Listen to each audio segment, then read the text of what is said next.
Alrighty, we're live. Hello, hello, hello. How's everyone doing? We're back in Final Fantasy XIV. Is my avatar? Oh boy, avatar is lagging today. Do I have to turn the avatar off? That looks. I think Nav had mentioned last time that the avatar lagged on occasion, but this is looking.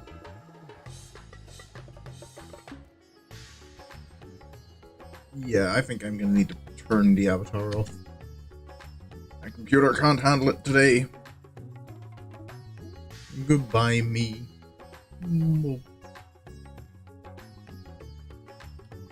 Hello, Mooney. Welcome back for more Hildibrand.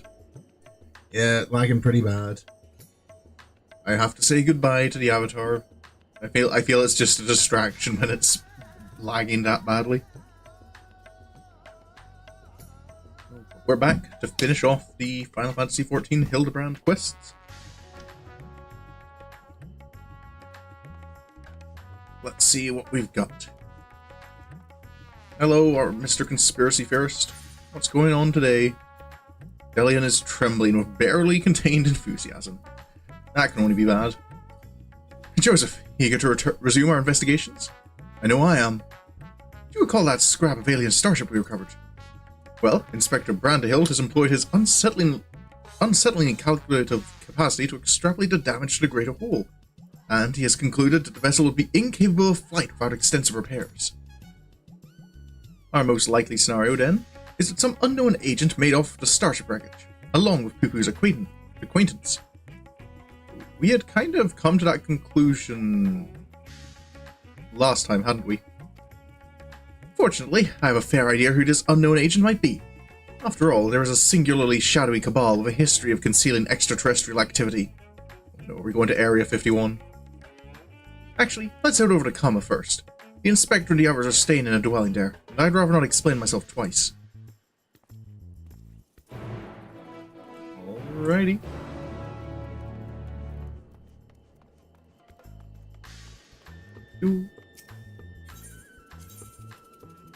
I wonder if this particularly shadowy cabal, is this something we've heard of before? Is it time to raid Area 51?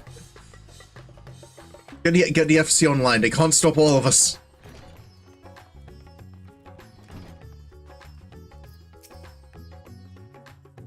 This may not be the best time to share my conclusions. Nashu and her friends will be staying here a while longer, it seems. I do hope it's not my house that has brought them all this bad luck. Oh, Joseph, I'm so worried for Master Pupu. Is he... We got the ninjas, yep. A most terrible development. Inspector, what's going on?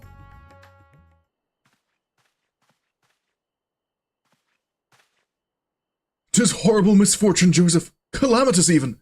Poor Master Pupu is falling gravely ill. Oh no, has he caught one of the... Oh, it's not Earth diseases, but Epheris diseases? Like War of the Worlds, they all caught a cold and died. He's so bluish-green. More so, I mean. It's like E.T. or... I can hardly remember E.T. I know I've watched it, but I can't remember it too well. Could he have caught a cold? I suppose it was quite chilly up there in Garlemald. Pupu is an alien! Who knows what extraterrestrial diseases might be ravaging his body? Nashu, that doesn't work for other people. Nashu's delights are the best medicine for whatever ails you, as the Inspector himself can attest. Good gods, Nashu, you'll blow our host's domicile to pieces! Put them away! Oh, she's so disappointed.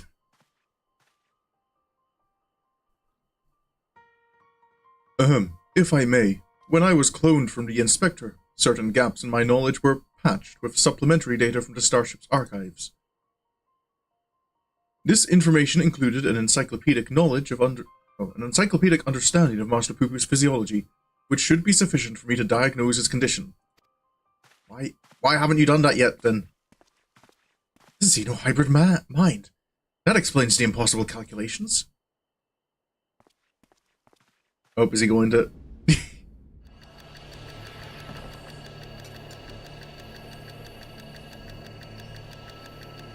The Brandihild machine is at it again.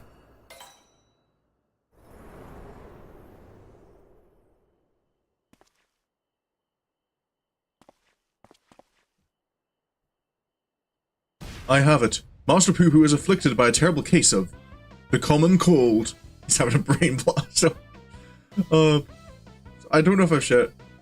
you know that channel, Mooney, I've shared a couple of the, like, Dragon Ball dub clips with you from?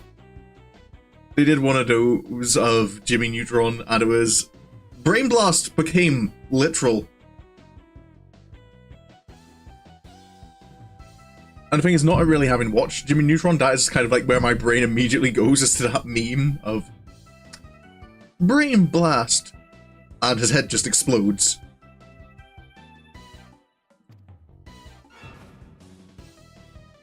God's grant me strength. As a visitor to Epirus, Master Pupu has no prior exposure to our maladies.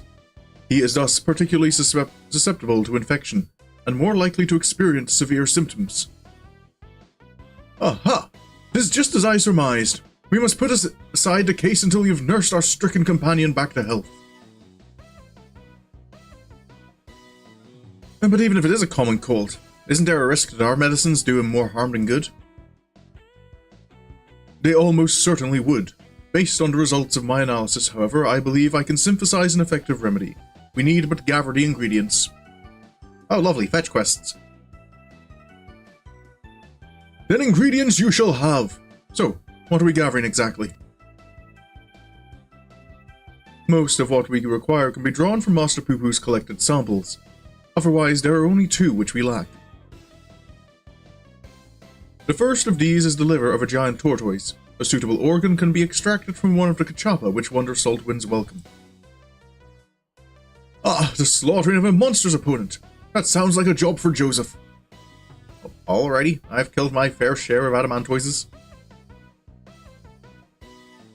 The other material in question is a rare fungus known as damp shroom, which I am hoping can be found among the Great Work's extensive stock of alchemical reagents. Very well. Nashu, Delion, and I will scour the alchemist's shelves. Meanwhile, I would ask that you remain here and keep an eye on our alien patient. Inspector Brandihild, you're such an expert in all things Thavnir. Oh, I wouldn't say expert. Simple conclusions from simple observations. Nothing more. I do wonder, like, is he genuinely just kind of, like, humble and nice? Or is he... My brain is kind of trying to figure out, like, is Brandihild going to betray us? As I said, I am hoping the alchemists have the damp shroom we need, but it really is quite rare. Once you have the tortoise liver, would you be so kind as to assist the others in procuring the fungus? Alrighty. I can't be a part of the adventure, but that I'm not involved in. Then let us not prolong Master Pupu's suffering a moment longer.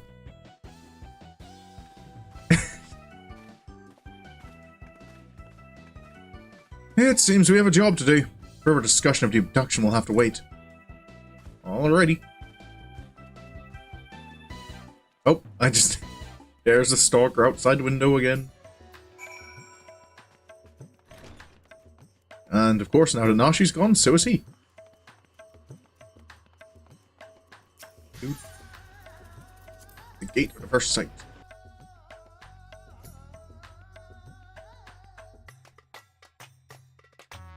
Do, do, do, do.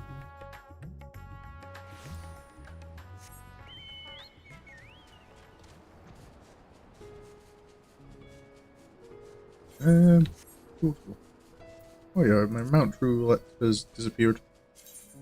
Let me put that back.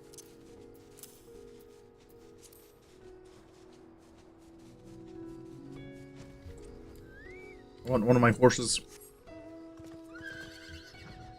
Ready to go.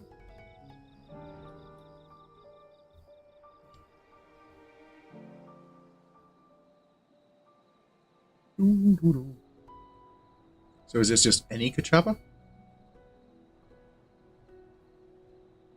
Or do I need to interact with an... I probably have to interact with something, because it probably needs to be a level 90 Kachapa rather than the... I think they're level 80 or 81?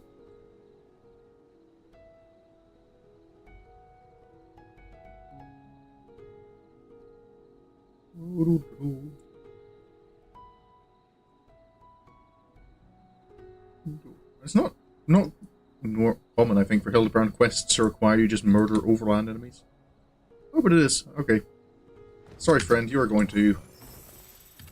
Well, it'll be quick, at least.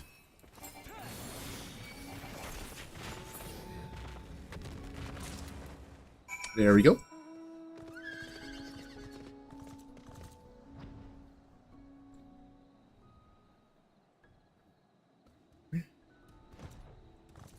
I don't know, there's something I like about the sound of the Garrow horses on the ground.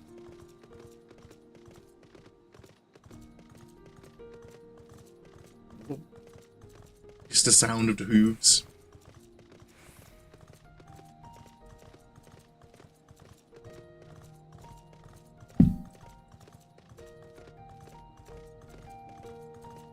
Alright. Agents unknown.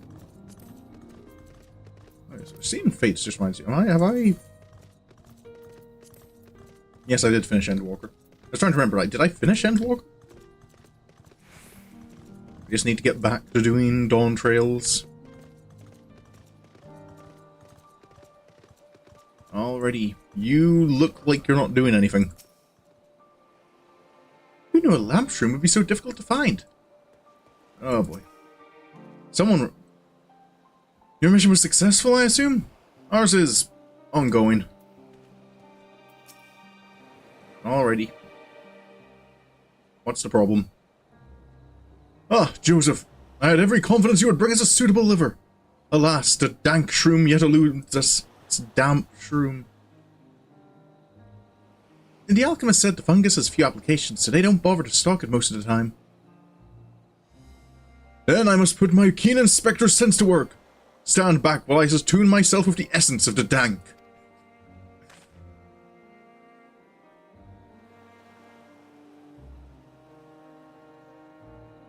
Damp. The word is damp, shroom, and you'll forgive me if I have no faith in your abilities. 'Tis close, my friends, and getting closer and closer even as we speak. I hear you folk are in the market for damp shrooms. I might have some to sell, if you're interested. Trustworthy trade. Is he trustworthy? He has a particularly shady expression. But how? We certainly are, my fine fellow. Right then. If you'll give me a moment to retrieve the goods, we can finalize our transaction up on the perfumed rise. Why out of sight and sound of everyone? Is it genuine clairvoyance or sheer coincidence? I'm not sure anymore. It certainly isn't clairvoyance. No, in all fairness, when it comes to Inspector Hildibrand, preternatural perception is one of his least baffling talents. In any case, we should hurry to the rise and take this man up on his timely offer. Well, I suppose we should, just to prevent him from doing anything else. Oh, our stalker is getting more confident.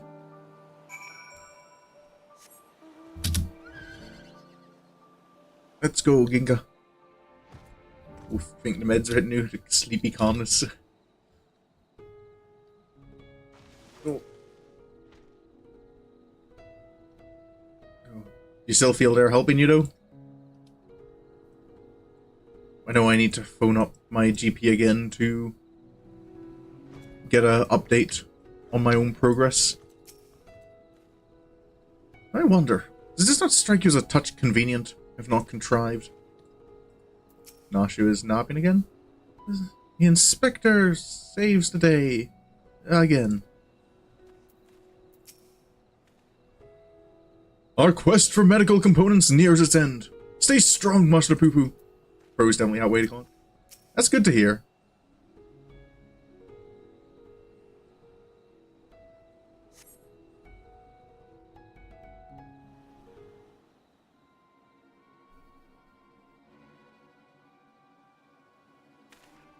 Ooh, speaking of meds, it's not quite meds, but...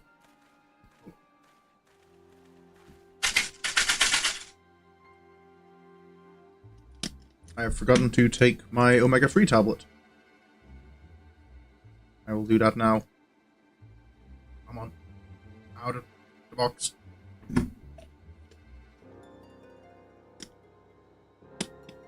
It is not... This isn't trustworthy music playing for the trustworthy trader.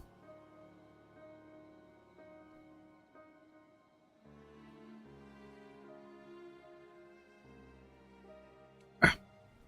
There we go. Ah, you're here. Good, good. And here's the damp shroom, as promised.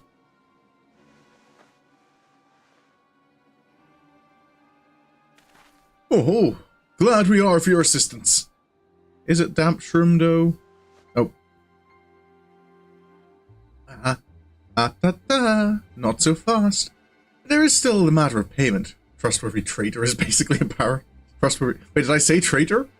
It works. I'll go with that. Is that what I call it? Trustworthy traitor? Yeah.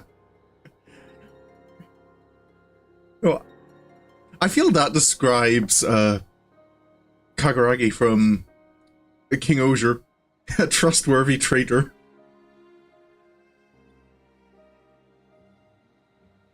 Like, everyone kind of feels like, yeah, I can trust you because I know you're going to stab me in the back.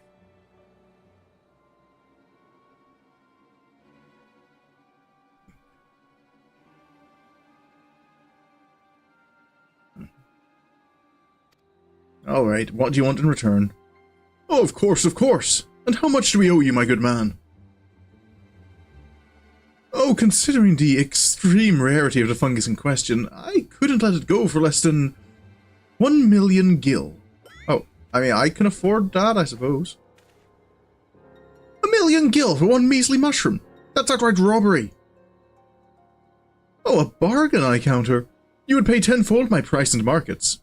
I thought to do you a kindness in light of your urgent need, but I am more than willing to find another buyer if you wish to spit upon my generosity.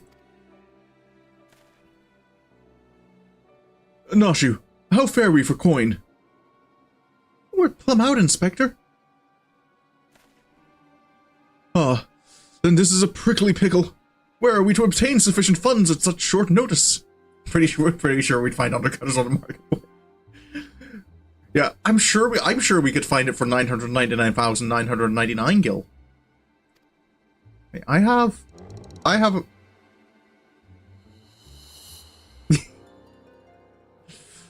Yes, Inspector, I could afford to buy the mushroom for you. I have an orchestrion rule collecting problem. Gotta buy them all. Spent a lot of my savings on Return to Oblivion. Okay. 1 million gil, was it?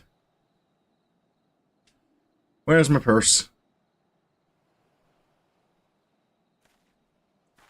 Joseph, our savior in every sense of the word. Give that man nothing. Oh. Who's this? The middle one is such a call out. Oh, Radiant. Is he a scammer?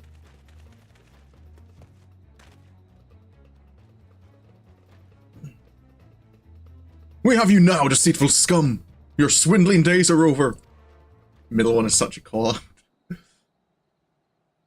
Yeah, orchestrion rules or...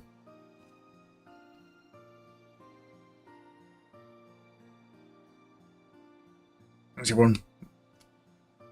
I suppose the orchestrion rule one could be anyone, whereas something to do with like housing stuff.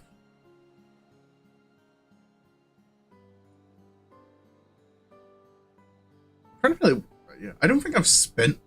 People also really love Return to... Yeah, Return to Oblivion is a good one. Though, to be fair, I've kind of started preferring, rather than Oblivion or Return to Oblivion, during either Shiva fight, I prefer the Footsteps into Snow. I think it's Footprints into Snow. The, like, instrumental part of it. During, like, the phase 1 of both fights. Rosatan City Guard, at your service. We'd received reports of this man's questionable activities, and have been keeping a close eye on him ever since. Damn shroom is a rare find in a bazaar to be sure, but only because there's no real demand for it. The price this charlatan quoted you was, quite frankly, ludicrous. But thanks to your ignorance and poor judge of character, we were able to catch him in the act.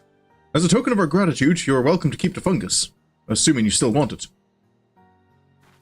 Oh yes, very much so. That is very magnanimous of you. It's one of those words I can't get.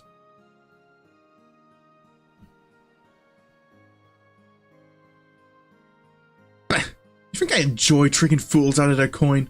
If that bastard hadn't declared my job redundant, I wouldn't have needed to stoop so low. Oh. The wideness of Hildibrand's heart, he feels immediately bad for the guy. He blames a rising star among the merchant princes for his woes. Van Hoody, I believe his name was, purchased a trading consortium where the man was working, which led to a restructuring of the hierarchy. But a lot of people out of work. Van Hoody. I know that name.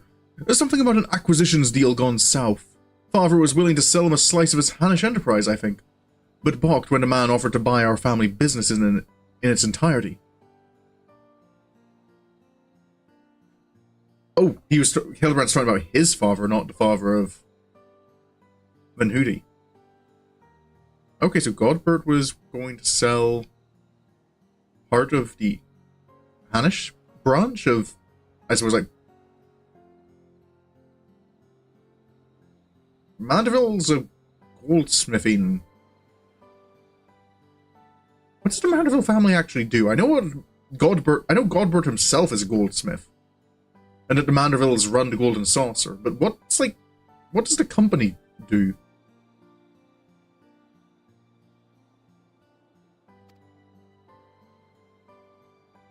Really, there's no telling how deep the coffers of this Van Hoody are. Nor do any know the secret of how he amassed such kingly wealth so damnably fast. There are whispers, though, that he solved alchemy's oldest and most legendary of problems, the transmutation of base metal into gold. Unlikely, to say the least, but whatever the source of Van Hoody's riches, he shows no reluctance in spending them. He's bought a historic temple to serve as his home, and commissioned a private airship, among other extravagant expenditures. Nice for some, eh?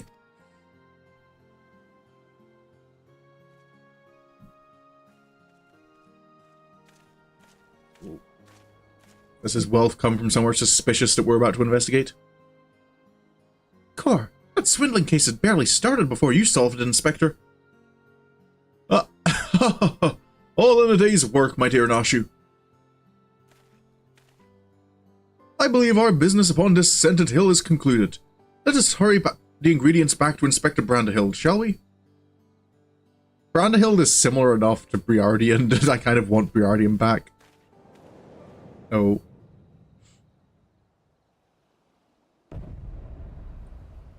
Is Van Hoody the guy that you are speaking to on the airship? I may have mollified his lordships with secrets of divine manifestation, but the stench of failure yet clings to me. I must redeem myself in his eyes by crushing my most hated foe.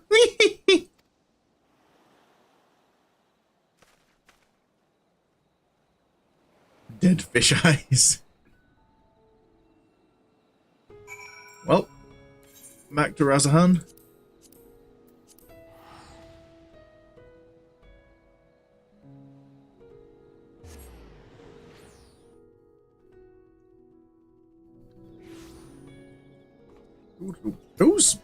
These sleeves on the dancer top I'm wearing kind of like immediately like make me think of, they remind me of the aura, particularly the Zayla marks on your arms.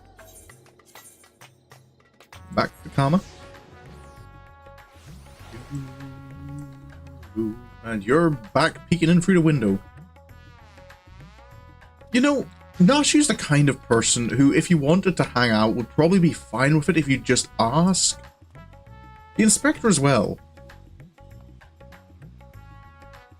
Like, because clearly this guy has the funds, which mean to travel around the world following her. So he must have some skills that would be helpful to them.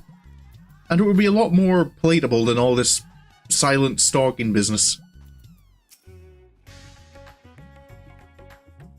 If Inspector Brandihild's remedy fails, we can always try my explosive cure-all. We could try that. We could also, you know, not murder Master Pupu. Your suffering nears its end, Master Pupu. After all that, we paid not a single gil for the damn shroom. The manifestation of such windfalls must be another facet of the Inspector's uncannily good fortune. Inspector Hildibrand tells me you have the liver to go along with his damp shroom. I do indeed. The glistening liver of a salt wind's welcome kachapa. It's probably too intimidating to refer to admirable. I mean, I guess he has reasons, but it's still, I don't think it excuses stalking. A fine specimen, thank you. I will be mixing the ingredients in the starship, so let us convey Master Pupu outside, that we may administer his medicine as soon as it is ready. Alrighty.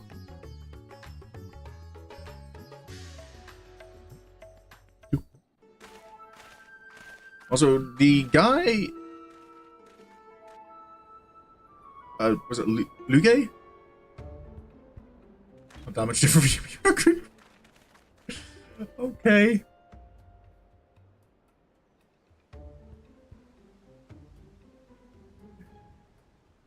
Oh, but yeah, Luge, the guy...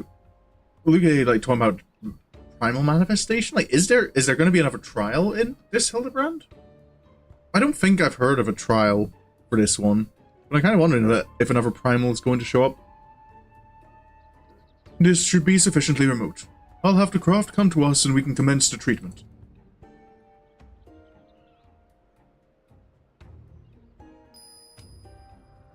Weakest yay? That wasn't a yay, that was an okay? I feel like you just called me a stalker.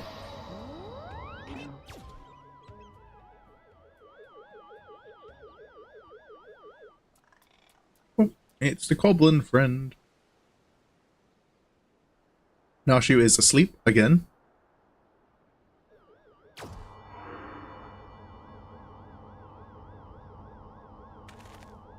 Hey, he's back. There he is. Oh, I feel so much better. I cannot thank you all enough.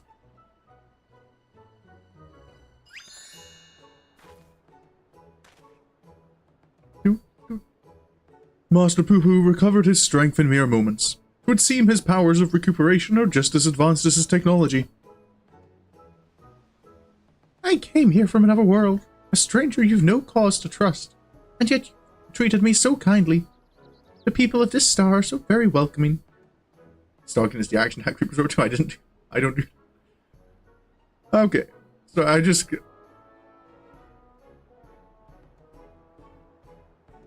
don't know. I feel like maybe my brain had like gone on a few steps, so when I saw the comment, you're not that much different. Like it was kind of like I was lost as to the implication.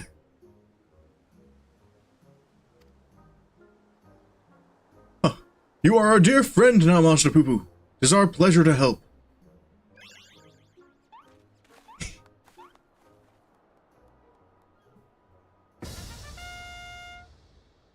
Alrighty. And it will be my pleasure to harm. Oh, he has a booster in his neck. Oh. You couldn't stop us with your army back in the Tower of Babel. What do you think you can do now? Oh.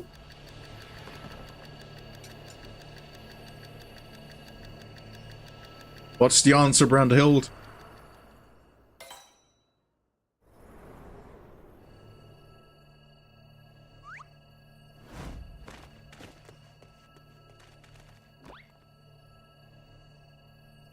Is no one going to question his super speed?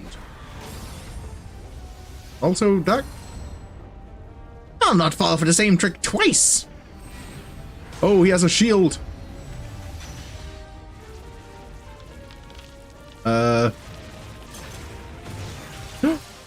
Brandihild!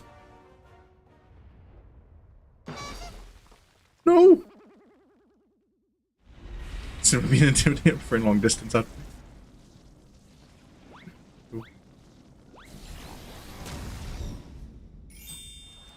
Oh.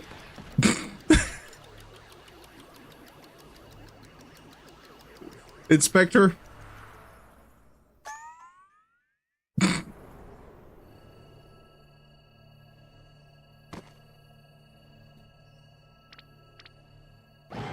The goblin is actually going to be relevant to the plot?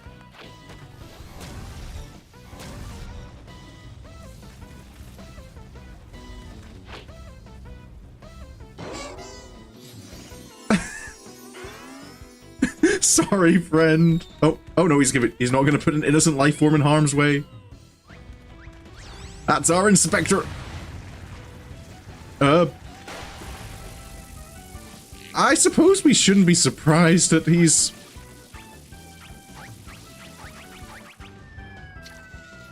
He can take it himself.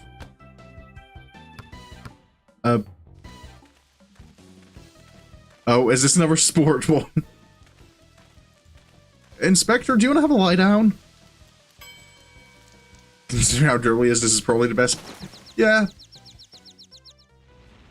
Why am I not throwing my weapons at him? I am a ranged DPS. I missed what he said there. Something about insolent worms. Oh. Basketball. Oh. Oh. Back with it. At their little gazebo.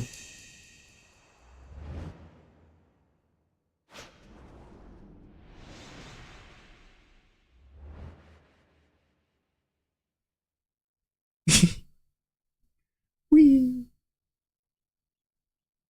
Silence. Poor Goblin. Looked like a JoJo meme. Oh. He's walking to the hook. Oh yeah, I think I know the one you're talking about. Oh, up to the Warrior of Light.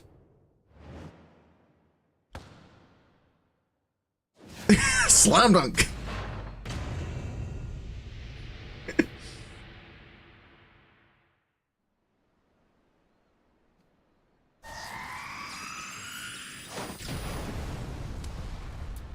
Come on and slam. Oh, the Goblin survived. Not again! Team Rocket blasting off again.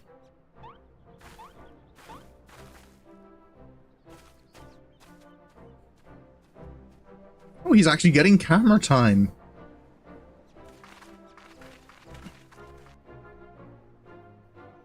The more that this guy's getting focus. I felt certain in... I think in both Realm Reborn and Heavensward, like, he didn't have any lines. He was just always kind of in the background. In Stormblood, he had like a couple of lines, and I think like helped start you on your quest, but then kind of wasn't really involved. So I do wonder if the little Lalafell Stalker is actually going to become like if he's actually going to get involved with the gang. You took the full force of that destructive beam, yet there you stand, somewhat singed but apparently unharmed. I'm pondered and puzzled over this inexplicable fortitude of yours and feel compelled to ask. Are you an alien? A fine jest, but I assure you I am without a doubt an Ul'dan-born Mandeville of terrestrial Huron stock. He's Hildibrand, Agent of Inquiry and Inspector Extraordinaire. What more do you need to know? Where do we even begin, but never mind. We have more pressing matters. Such as locating Master Pupu's missing comrade. 'Tis time we reopened the case of the silent correspondent. Yes, exactly. Oh yeah, and you had news you wanted to share. And I have a firm theory as to who it was that took the wreckage and its erstwhile pilot.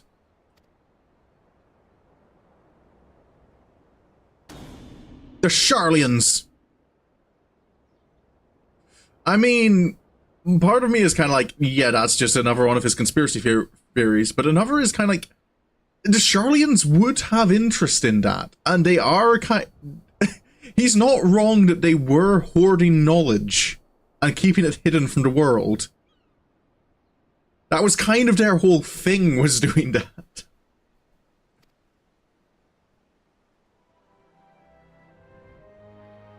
I'm all but certain they've allied with insidious extraterrestrials, which means they'll be under orders to remove any evidence of alien activity. Yeah, they were as well. Like, they would have been trying to kind of keep this knowledge out of the public eye to prevent panic. Like, even among their own people, only the Forum were allowed to know, and they were all cursed to kind of like, you physically cannot talk about this. Conspiracy theory, you know it. The pyramids and nuclear power plants. The pyramids don't exist. Are there any pyramids in Final Fantasy? There's the ziggurat in the peaks in Garabania. Are there any pyramids in? I'm trying to think like back. Like, are there any pyramids we've seen in Final Fantasy XIV? Oh yeah, there is one pyramid. In Mach. No, yeah, there's one in Mach. It's kind of the second half of the whole Weeping City raid. Last time, the world is a pyramid, not a sphere. The whole world is a pyramid. Oh, that reminds me of a thing I saw about kind of like the best way to like deal with a conspiracy theorist is to out-conspiracy them. Like if someone comes to you and kind of goes, I think the moon landing was faked, you respond with, you believe in the moon? No, the moon is fake. That's part of a raid, does that really? I think technically it does. It proves that there are pyramids within the world. Especially as Mach is like a big civilization in the past. The moon is a government satellite. Birds are drones.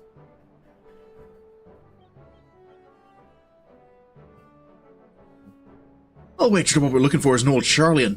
We need only infiltrate their operations and expose this nefarious conspiracy. The Sharlians can't be bothered to formally ally with foreign nations, much less aliens, and the Loports don't count. Trust me, they'd sooner flee to start than have subjugated. Okay, apparently, Joseph does not have fond thoughts of Sharlians.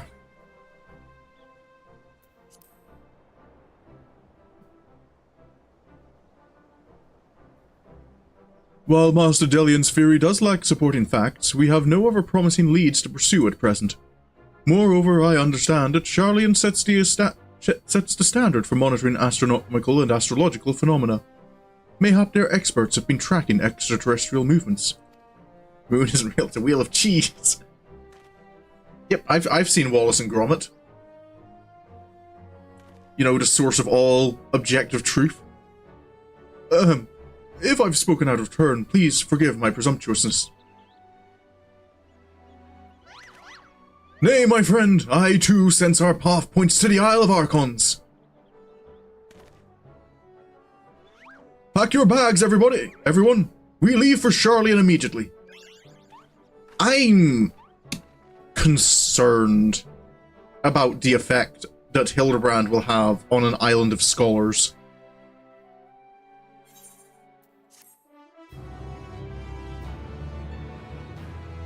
I don't know if the Sharlians are ready. So penguins are evil. My calculations have failed me, but my companions did not. 'Twas your quick thinking that saw the villain laid low, with a tremendous flourish, no less. Brandihild told me you all went in search of ingredients for my medicine. I'm so very grateful. He's a medical biological interest. Yeah. It's going to be like when Astinian showed up to the Great Work, and he was surrounded by alchemists, kind of going, "Hey, is that real dragon blood on your spear? Wait, you're the Azure Dragoon. You were infused with the Eye of Nidhogg."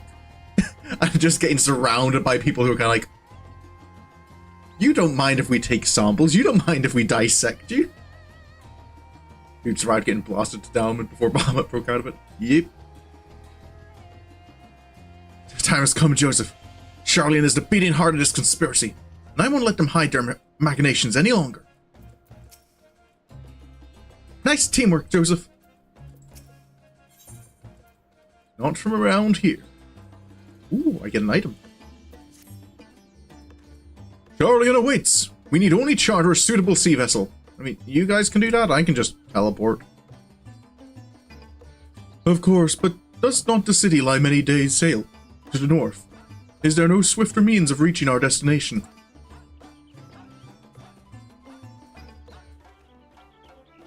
Oh, the experimental aephorite in... I suppose it could work both ways. So this experimental aephorite will allow us to teleport thither even absent attunement? Splendid! Then we shall avail ourselves of the technological marvel forthwith. I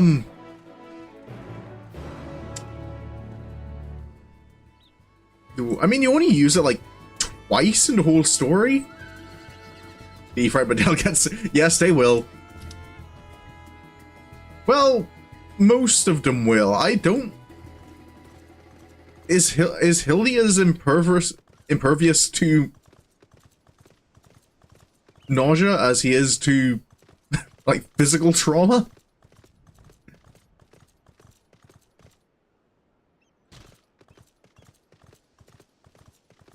Goten looks pretty green. I suppose that's the... I remember at the FanFest seeing them talking about how the new engine, the new system they're using, an experiment in itself. But at the FanFest, they were talking about changing the system that worked with how metals reflected stuff. Is Hildy susceptible to literally anything? Not much. We haven't seen much that seems to face him. Pretty sure magical immune system is as strong as it. So, no, this wouldn't be your immune system, I don't think, because it's not like a virus attacking you.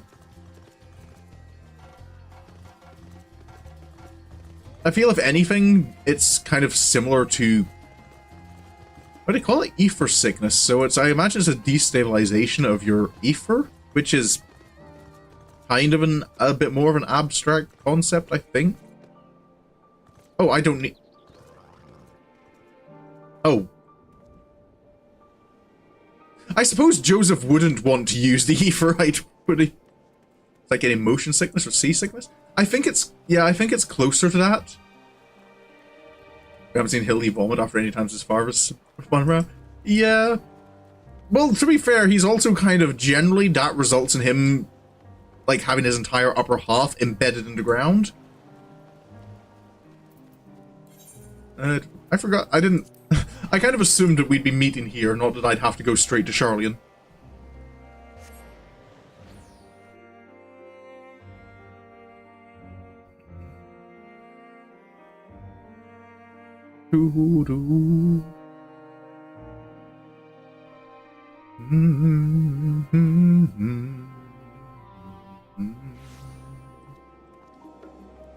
Manville men are just built different. Yep.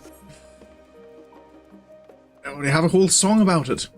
Oh, Brandihild seems fine. Delion... Yeah. Oh, God, save me. I hope Delion wasn't too attached to his lunch.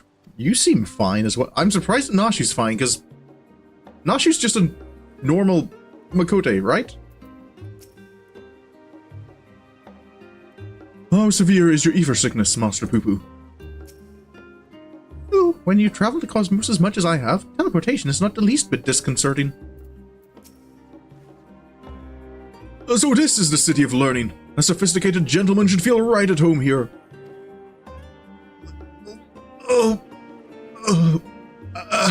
How are you all not sick to your stomachs? Experimental Everites make travel exponentially more fun. Normal in the physical sense. Maybe the mental sense is... Oh, sometimes I feel as though I am the only normal person in this group of eccentrics. But... Oh, this is not the time to succumb to nausea. Not here, in the belly of the beast. Rumor has it that the Charlian secret agents travel to Star in search of specimens, which they collect and bring home in service to a confidential research project. Said project is conducted in a huge underground military facility. If we're to find answers, that's where we need to look. Okay. Well, the secret agents are called Gleaners. The underground military facility is called Labyrinthos. Labyrinthos, not a military facility. Yeah, I'm more interested in protecting the reputation of the Gleaners, because the Gleaners seem cool. These Gleaner chaps sound like they might know a thing or two. I say we pay them a visit in their little underground base. We simply take a lift from the Hall of Artifice, yes? Then let us be on our way.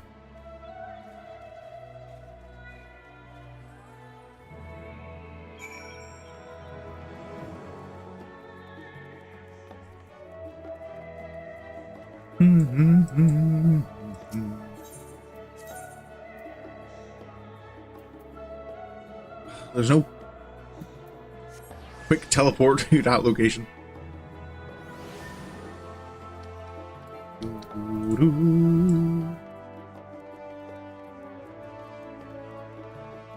The Lalafell safety wall.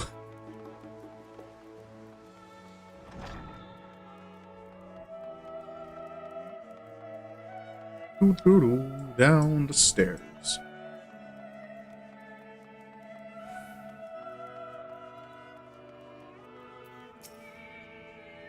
What beautiful architecture. Charlian is clearly one of your more advanced civilizations. I'm not wrong. The city's archives are said to be bursting with knowledge of countless peoples accumulated over the centuries. I should very much like to peruse the shelves, once we have attended to our main mission. Oh, is Brandihild going to carry on? No, thank you. I'm much recovered. Nashu, what are you offering him? If you're still feeling poorly, my all-purpose cure can perk you right up. Charlie built a whole freaking switch. Yeah, they did. Nashu, please no bombing our friends.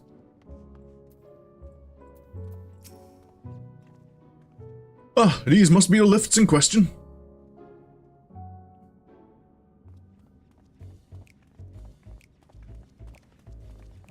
Hello. Do you wish to descend into Labyrinthos, sir? I do. My apologies, but each of your companions must also secure the proper permissions before we can allow them entrance. Is he blowing our friends or blowing up? I hope I said blowing up our friends, because that was the intention. And I'm going to swiftly move on. If it is assurances you need, then surely a single glance is all you require to judge us trustworthy. It would help, Hildy, if you had changed into intact clothes first.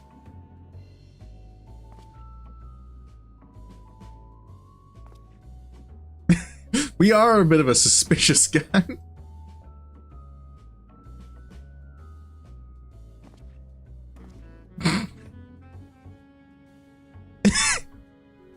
I could certainly make some judgments, but that is neither here nor there. Admission to Labyrinthos is subject to foreign policy. You're the ones who should be judged. I know you're hiding aliens and xenotechnology in that underground base of yours. Admit it! Xenotechnology? I sincerely have no idea what you're talking about. Oh, yet again do our paths cross in most serendipitous fashion. Godbert? Ah, of course it's Godbert. Storm area Labyrinthos. Father, what business brings you to Charlian? I am in search of a certain object. one crucial to the continued refinement of the Manderville weaponry. My investigations lead me to believe it is found here in Labyrinthos. They can't stop all of us. There's a lot of warriors of light. And as you also seem to have business down below. This is my son and his bosom companions. If I vouch for their character, will you kindly allow them to board the lift? Ah, Master Godbert Manderville. The Forum sent word of your impending arrival. As a member of the Syndicate, your ambassadorial status affords you an entourage of up to 5 members. Pray consider their permissions arranged. Hey, that is convenient. I know not your current mission, but for the time being, I suggest you accompany me to the Archeon. Oh, he's not allowed. He can't sneak past Charlie in security, or are we going to find him down here? The question is, if we find him down here, that brings the question, did he sneak down? Or is our mysterious Lalafell stalker important enough to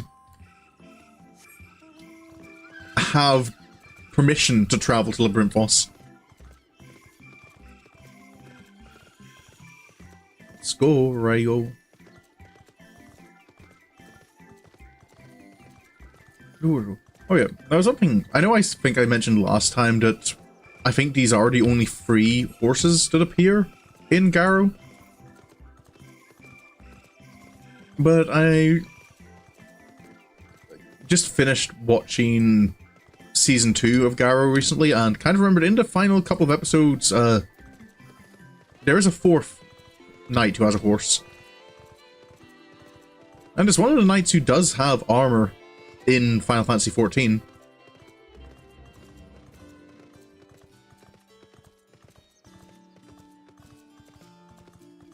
Is our friend hiding anywhere? Oh, it's Proko. Nope. Seems to be good. So what do you think, Delion? An underground archive with such an extravagant recreation of an outdoor habitat. What innocent purpose could it possibly serve? Oh, but of course, they're performing simulations to hone their strategy for aiding the aliens in their invasion of the world above. We're underground, but above ground at the same time. The story has a video about Harry Raid. Oh, I've only seen memes about it. A lot of empty space and boxes going down, and they have loose hatches. So, I imagine they'd be pretty. They've been pretty strict with Labyrinthos so far.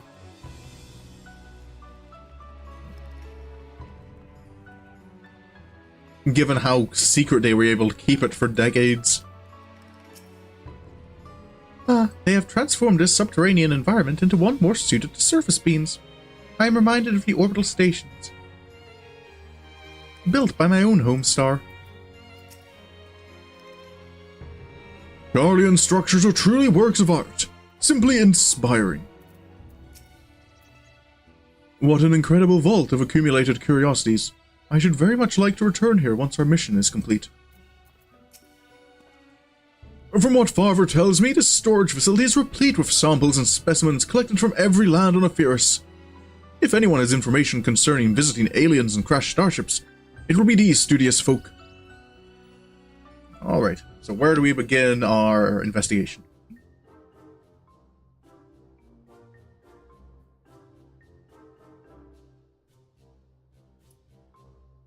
A shiny silver saucer. I'm sorry, but we have no record of any such object in our archives, either whole or in part.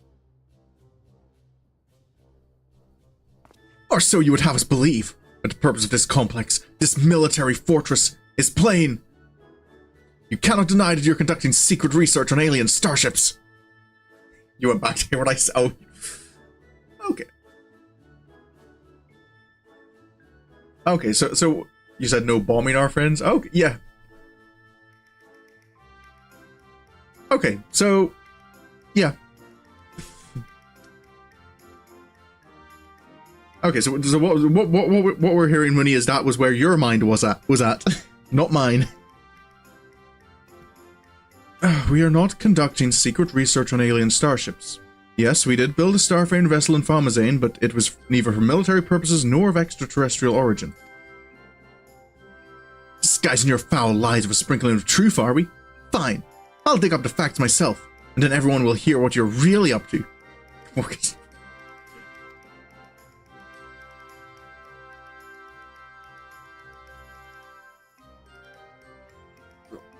I don't know if you're right, but I don't know if I can say you're wrong either. Well, I cannot assist you if you're missing craft. I do recall seeing an individual of like appearance to your companion here. You do? And where was this, pray tell? At Mariol Agronomics in the medial circuit. The lift at the back of the building will take you down there. Oh, many thanks, my good man. Is this just going to be more Mandragora? Because there's a lot of Mandragora around here. So maybe you enjoy my first reaction. As long as you're getting enjoyment out of it, Mooney. Well, it seems you found yourself a solid lead. I have my own search to attend to, so I shall bid you good hunting and good day. Thank you for the help, Mr. Mandeville. Though, is his entourage allowed to be down here without him?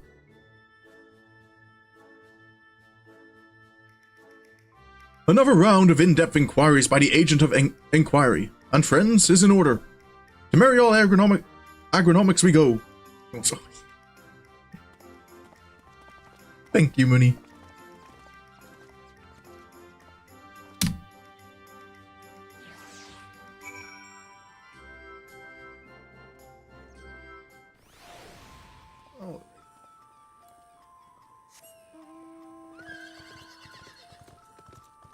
Back to the hunt. But yeah, I have a feeling this might just be more Mandragoras, because, yeah, the same thing happened at Plaga Stand, where we kind of heard reports that there were people similar, but yeah, look, there's one right there. A stray tomato. Stray Corrigan, stray onion. There's plenty of stray Mandragora around here. I suppose just as similar, like, they know that there's Mandragora around, so they probably wouldn't mistake it, right? Hello. Your description would lead me to believe you're looking for one of the Mandragoras hereabouts. But if, as you say, it's something else you're after, then I'm not sure if I can be of much help. I've only just started working here, so you may have more luck asking the older hands. Alrighty. Hello, Brandihild. Oh, is Brandihild? I think he's looking at the grapes. What fine and juicy looking grapes. You can eat them out. I believe it's implied that you can. And I believe it's implied that people do eat them.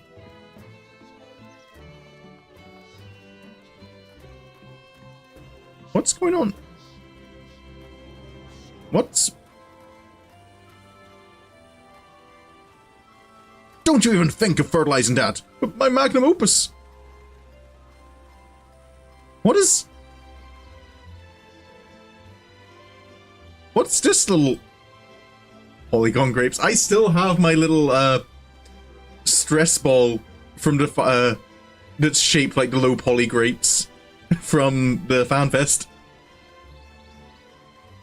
Okay, this is more and more why I want to do a little walking tour of Final Fantasy XIV.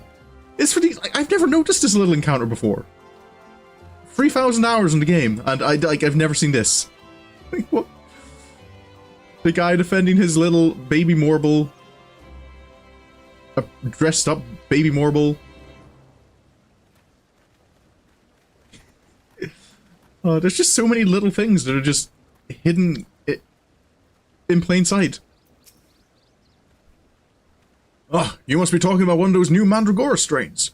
We whipped up a batch of bright blue stray onions, but I'm afraid they started to rot almost immediately. Not a mandra, you say? Oh, well, the only other bluish things I can think of around here are the grapes. Look how luscious this crop turned out.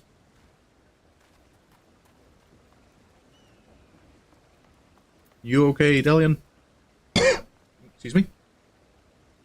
Mark my words, I'll find the evidence I require. They can't hide all traces of their new alien alliance.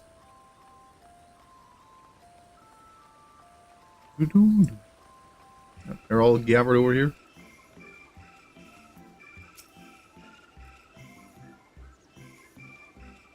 Actually, now that you mention it, if I may, have you perchance come across an individual resembling this delightful blue ragamuffin here? Oh. How could anyone ever mistake me for a mandragora? We look nothing alike. Oh. Master Pupu has found a new friend. Maybe they can help us find the old one. I think that's everyone. Hello. Oh yes, the little blue man. Saw him with my own two eyes, I did. And it was no mandragora. A gleaner in the company of an outside visitor passed through a little while back. Nothing too unusual there, only this, friend you described was scuttling along with them. I know not what purpose brought them to the farm, but whatever it was, they didn't tarry here long. Well, it'd be helpful to know where they went, but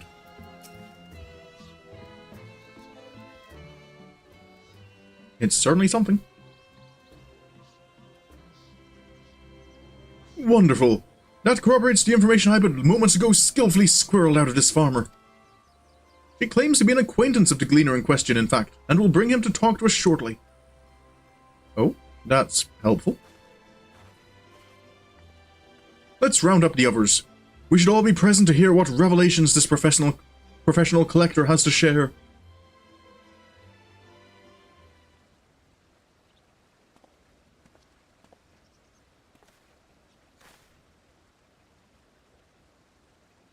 You're the folk asking about the little blue man, yes?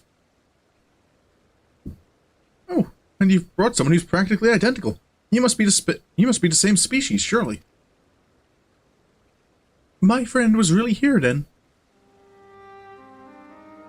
They certainly were. If you've a moment or free, I'll tell you the whole tale. To begin at the beginning, I was in Thavnarian on a procurement mission when I crossed paths with an apothecary and his unusual companion. As I mentioned, the companion was almost your twin in appearance, and the wagon they rode upon bore a damaged vessel, the likes of which I'd never seen before. Oh? Could it be? As a collector by trade, I have a certain weakness for oddities, thus did I hail the apothecary to inquire after his company and his cargo. The man was only too happy to share his story. He had, it seemed, quite recklessly plunged into the war-torn lands of Garlemald to sell his wares, reasoning that where there was conflict, there would be need for medicinal goods. Ah, good old war profiteering. The state of affairs was rather more volatile than he'd anticipated, however. He was soon forced to abandon his venture, and so the apothecary began his long trek home, only to shortly thereafter discover a strange silvery ship and its shaken pilot crash-landed in a snowfield. It cannot be a coincidence. The story continues. After extricating the battered vessel and its occupant from the snow, he brought them home to Razahan. His guest wished to make repairs to the craft, yet, even amongst the wonders of the bazaar, they struggled to find suitable parts. Hearing this, I suggested they bring the wreckage itself to Labrimphos, and after they agreed to the idea, I escorted them here myself. Alas, even the Falmazane engineers who worked on the Ark were stymied by the exotic ship, finding its technology impossible to comprehend, let alone replicate. The little blue fellow eventually resorted to drafting schematics. While the engineers followed these step by step to craft the essential bits and bobs, the apothecary and his companion were waiting here at Mariol. Then what happened? Well, once our industrious visitor had what they needed, they repaired the vessel in a twinkling. The pair then departed almost immediately, and I've seen neither hide nor hair of them since. I'm told the apothecary paid a handsome sum for the engineer's services, but being typical Charlians, I wager they would have happily forfeited the coin for the chance to pore over every square elm of that ship. Now, I'm no scientist, but I'm beginning to think such an incredible vessel must have been some kind of starfaring craft. And that little blue man, well, he must have been an alien from another world. Or so I'd like to believe. I'm an avid reader of the Thavnarian Truth, you see. Oh no. I love to entertain these idle flights of fancy. But I've rambled on too long. There are errands to attend to, and I really must take my leave. Good fortune to you.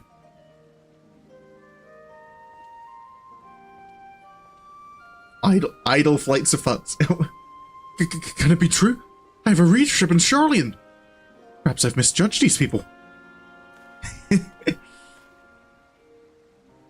would seem your comrade is hale and healthy, Master Pupu, and in the company of a Hanish alchemist of undisclosed description. Oh?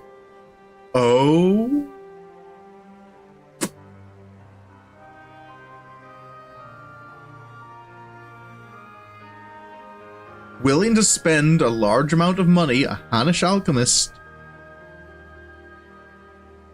who has an interest in these aliens. Yes, this is wonderful news. I am grateful indeed we made the journey. I have a feeling this case will soon draw to a close. Come, let us return to Razahan and continue the search.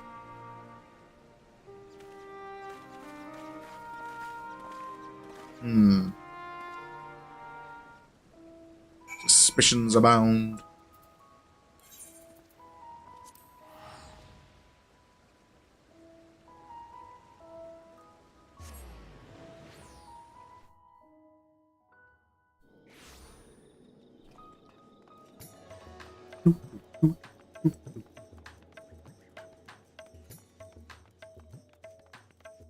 There you are.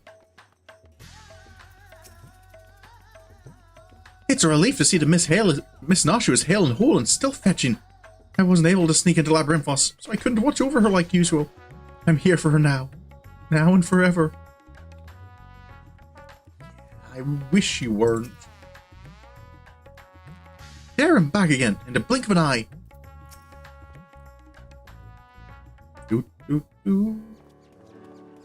Hello.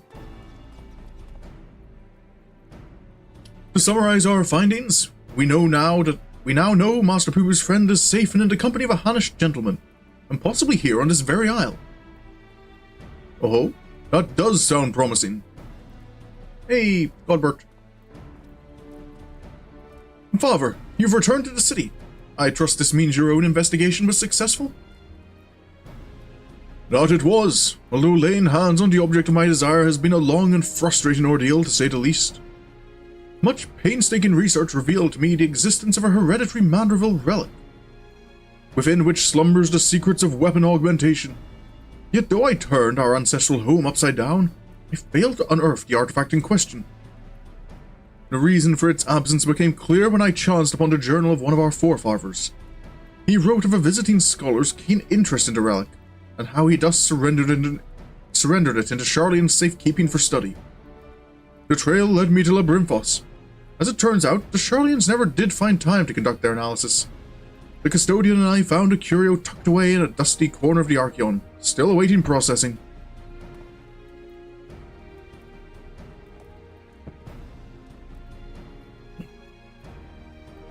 And here it is. An oddity every bit as perplexing as Godbrand's cipher-bound manual. How are we to liberate its hidden wisdom?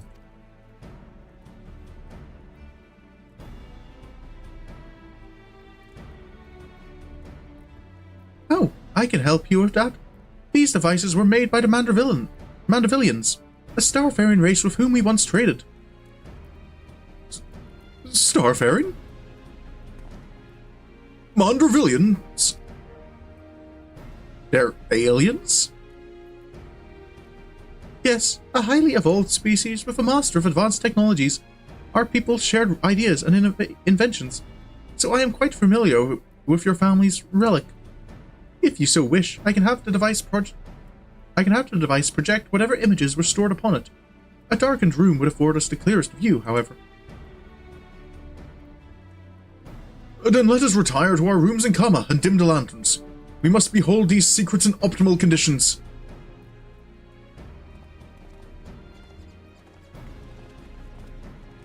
You okay, Godbert? Oh, there he is. Mandervillians? A coincidental naming, or is there some deeper connection?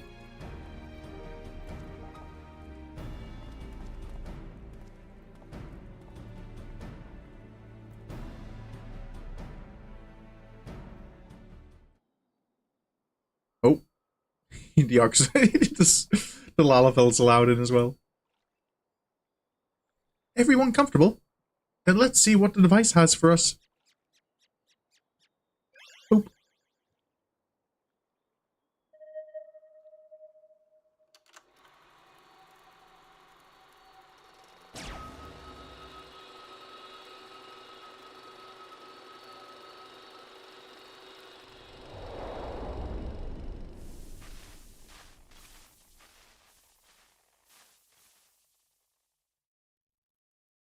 That's bright. Oh.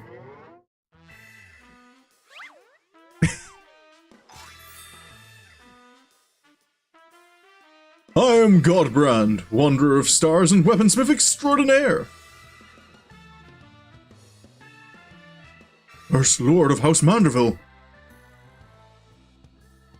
This is D. Godbrand, our founding father. I record this message that my descendants may know the truth of their cosmic origins. The tale is long, but I bid you watch until the very end.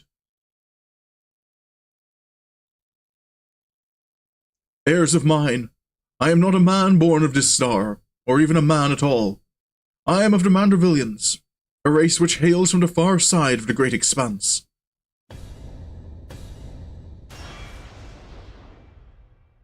Shock horror. Oh. It's a puppet show. Mandervillians are parasitic symbionts. We can only survive by bonding with other life forms.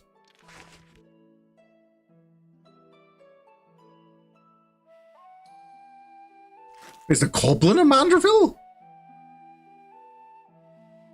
Once our essence has taken root, we supplant the host's mind and strengthen its physical structures, imbuing our new form with a steel-like resilience. I knew there was something alien about that impossible imperviousness.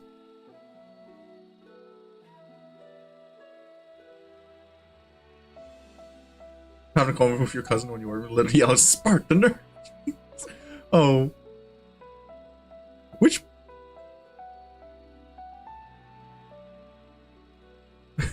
Manderville's like, I suppose a little. I'm not actually all that familiar with Venom.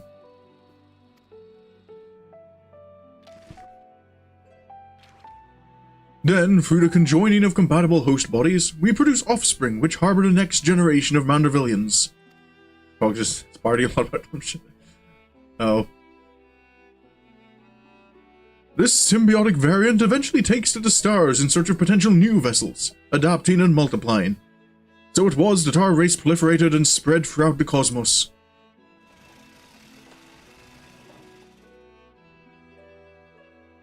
Until tragically, our flourishing civilization was brought to an abrupt end.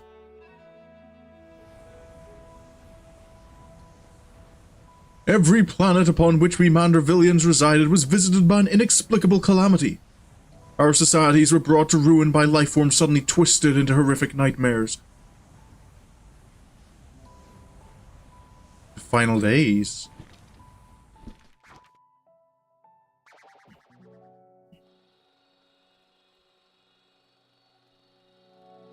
That sounds rather familiar. So, even stars far removed in time and space were ravaged by the final days.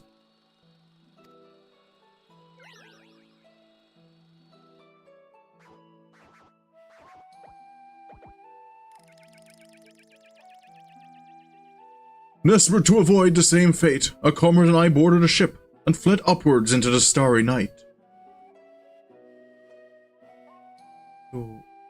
So, I'm kind of trying to remember. I don't know if it's, like, fully confirmed, but I feel Meteon kind of implies that the rest of the universe is dead now of sapient life.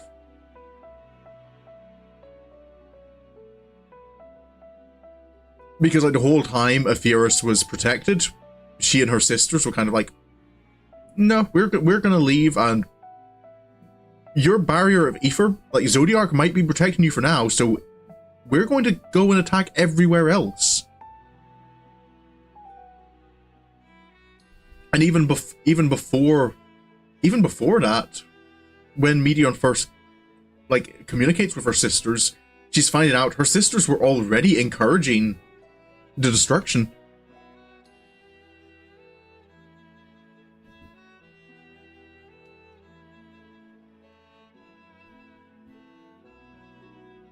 It's also implied that the souls she trapped can be returned to the ethereal sea. Ooh, is it that she trapped souls, or is it just that I thought she just like deleted them, like they're gone?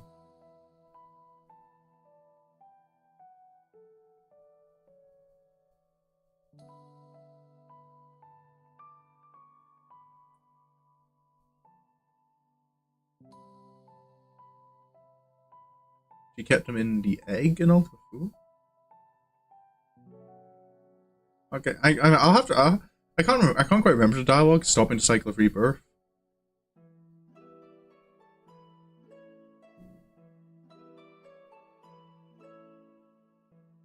So, I suppose. So, I thought.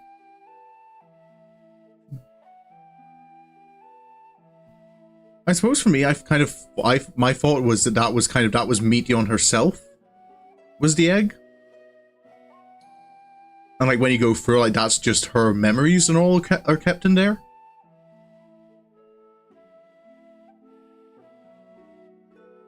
I felt like she stopped the cycle of rebirth by destroying the souls, so there was nothing to be reborn.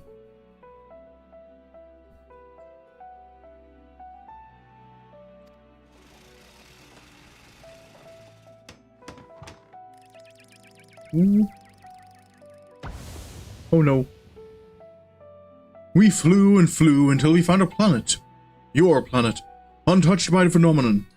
But the rigors of the journey had so damaged our craft that we were forced to make an uncontrolled descent. Didn't do that, just kept in the air. Okay. I must have managed to miss that bit of dialogue. I alone crawled from the wreckage, badly injured and near death.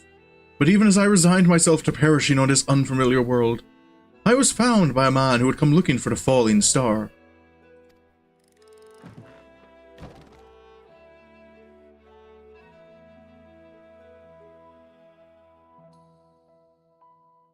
As a rule, Mandervillians do not take intelligent life forms for hosts.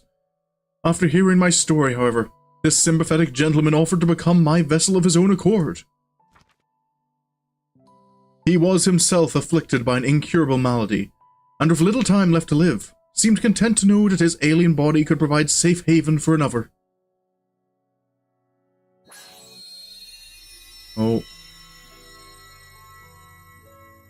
And so the Mandervilles were born. With his blessing, I set about transferring my essence. The man's form was revitalized and purged of its fatal frailty. Yet the mind which dwelled within was now my own. I went on to build a new home for myself here, making use of my people's technology to ply the blacksmith's trade. I wed a local lass, and together we had a child. Although not pure Mandervillian, our offspring exhibits the same enhanced physiology. A boon I suspect shall be passed down for generations through the bloodline of House Manderville. So what about Jillian? Because Jillian is, like, superhumanly strong as well. My dear descendants, the folk of this star are most fragile. Yet, as the first man I encountered did demonstrate, they are nevertheless capable of surpassing love and generosity.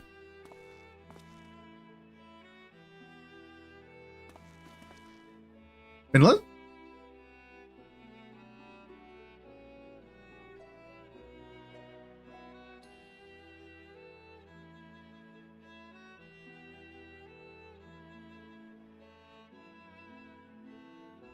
I'm confused. Was that Jillian?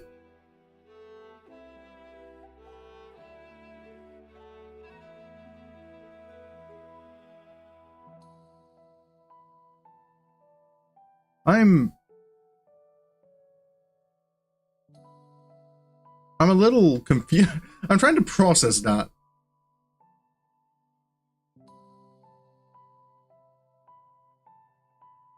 Because Godbert and Delion can't both be, well, I suppose they can be. I just don't like the idea of them both being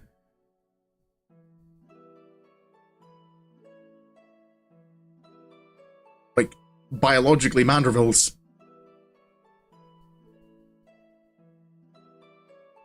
As the last of the Mandervillians, I have but one request to make of you.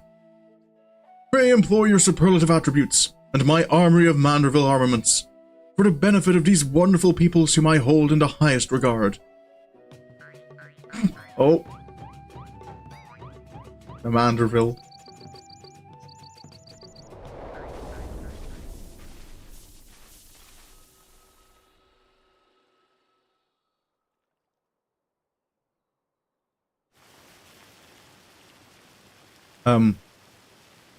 What an astounding development.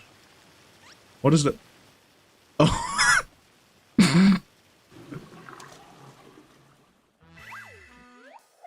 I, Hildibrand Heliodor Maximilian Manderville, shall heed the passionate plea of my illustrious forebear.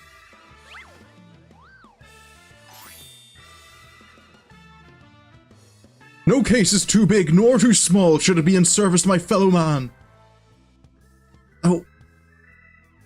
I mean, part of me has to admit, I might not be entirely surprised if Hildibrand was the result of incest.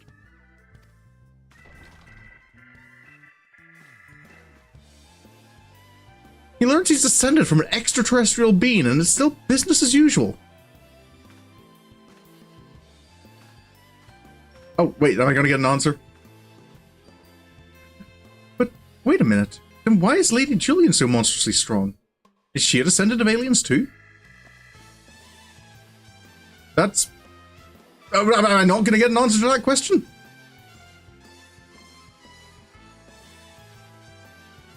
Well, this is most unexpected. Never did it cross my mind that our esteemed ancestor might hail from beyond the heavens. But I do wonder if that self-same blood still runs thick in our veins. The family tree I glanced over some years ago suggests that... but 'tis unimportant. My present purpose remains unchanged. I will bring our Manderville weaponry to the peak of perfection, for Godbrand, and for the good of our star.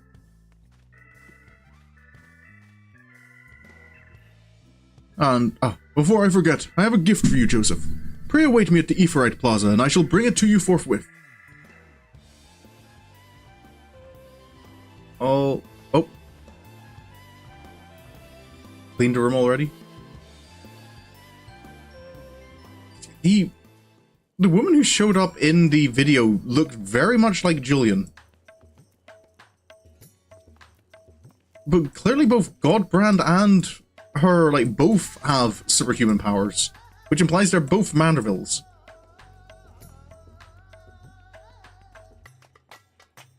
And given that there's, unless there's, there's whole other families of Mandervilles out there who we don't know about.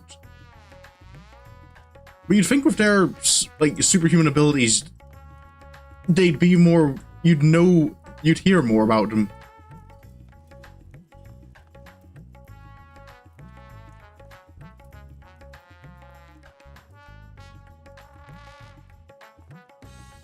How long ago was... I don't even know. My brain is... I feel my brain is overthinking this. Some truths can shatter the foundations of our beliefs when brought to light, but I have to say, this wasn't one of them.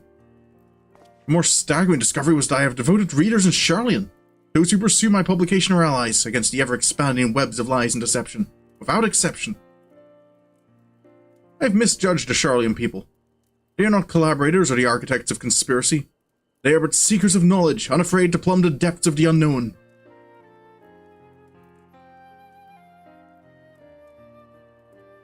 That Master Pupu, though.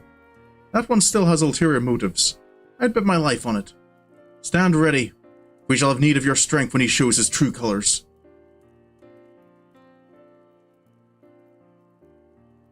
I hope you have not been waiting long. This is the gift I mentioned. Master Pupu's earnest quest inspired me to indulge in a spot of clockwork craftsmanship between weaponsmithing sessions. I thought it only fitting that you be the one to care for this diminutive simulacrum. Consider it a memento of your adventures together. Ooh, hey, another minion. Hello.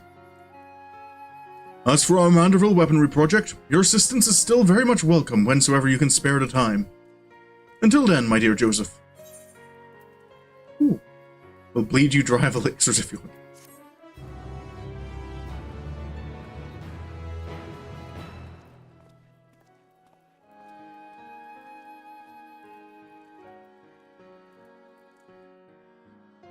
Alrighty.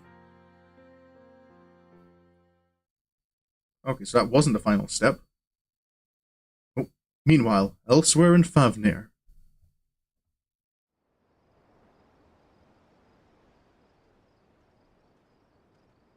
Oh, this is off on the island where the Tower of Zot was, wasn't it?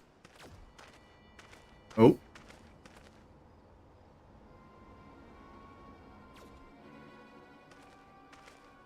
Is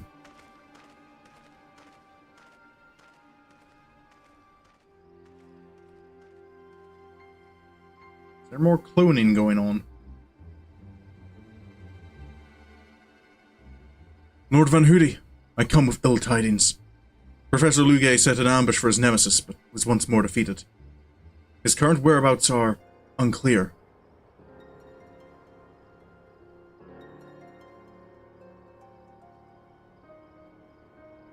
A blithering idiot! Oh, dolt, even.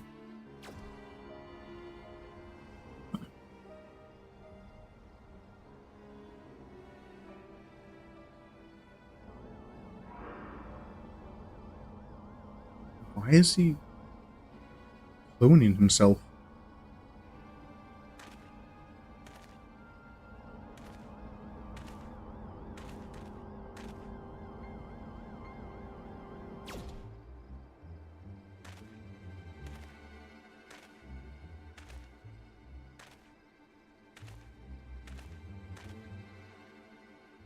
No matter. Preparations are well underway. The manifestation will proceed as planned. Oh, wait, primal summoning. Ah.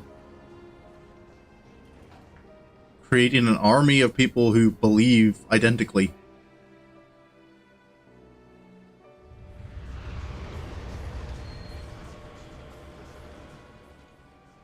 Ah. Is he planning to use this to turn himself into a primal?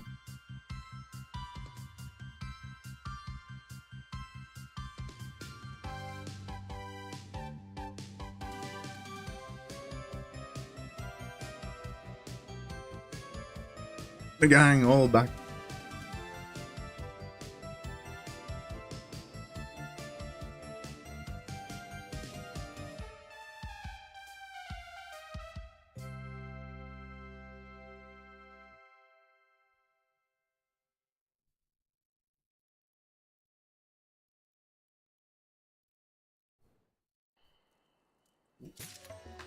Alrighty. Well, you've got time to continue. Ah, Joseph, you're just in time to assist with my latest fact-finding expedition. A recent foray into Charlian revealed that Pupu's friend was in the company of a Hannish alchemist, yes? As such, I was inspired to do some preliminary legwork here in Thavnir. I contacted my usual sources for local sightings of alien phenomena, but alas, they had none to share. I have thus switched tactics and decided to track down this alchemist fellow instead. Surely someone will have heard the tale of an apothecary bold enough to set up shop on a Garlean battlefield. The Inspector and the others have been pursuing a similar line of inquiry, yet have found no leads here in the city or at the Great Work. I believe they've moved their investigation to Yeddelmod, so I suggest we hurry over and join them. Not have that little blue man muddying the waters when we're so close to grasping his master plan.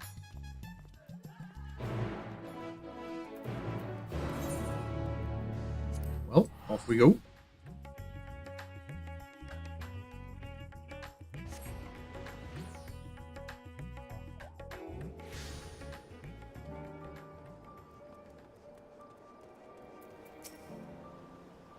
This port town would be an excellent place to analyze global trading trends. Oh, my friend is an exceptional individual, capable of astounding feats that I could never accomplish without the help of my starship's equipment. What else can you tell us about your long-lost comrade, Master Pupu?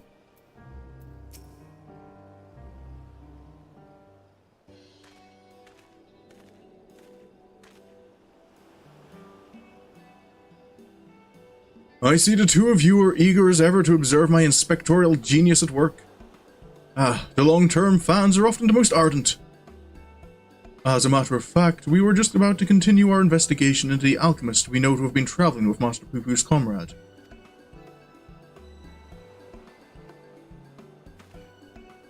I mean to say, that is, I am merely following in the inspector's wake. You needn't be so modest, my dear Inspector Brandihild. It is wrong of me to comport myself as an equal to you all in any respect, for I am but a copy, and a flawed one at that. Stuff and nonsense! Clone or not, self-deprecation is unbecoming in a Manderville man. Exactly. Things you can do are amazing.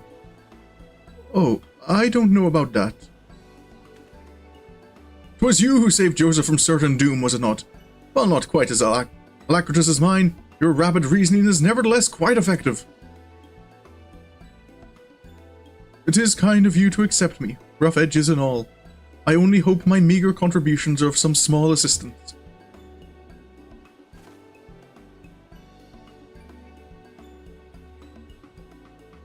You're modest by half. I'd say his mental faculties far surpass those of the original.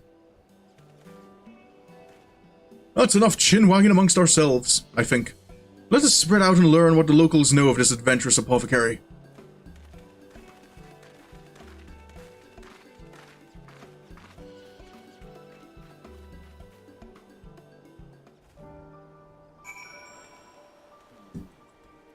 I am feeling worse and worse about my previous joke. This is why I don't open my mouth a lot of the time.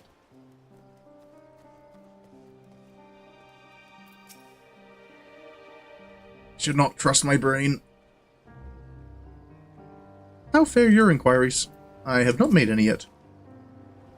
If I may, are you perchance acquainted with any reckless alchemists? I don't know if that's quite how you should be wording that. Inspector Brandihild. A blocky man of quality.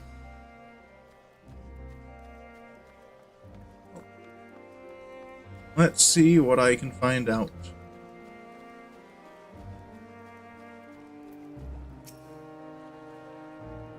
Yes, I know the one of whom you speak. A fellow fisherman told me of a friend of his, an apothecary, who set off for war-torn Garlemald to sell his medicines. Reckless fool, if you ask me. I have no interest in the affairs of such men, but you do, I take it? If so, I suggest you head to Usakaig and hear the tale for yourself. Look for a red-haired lad there gathering shellfish. Where's that? Oh, is that little island over there?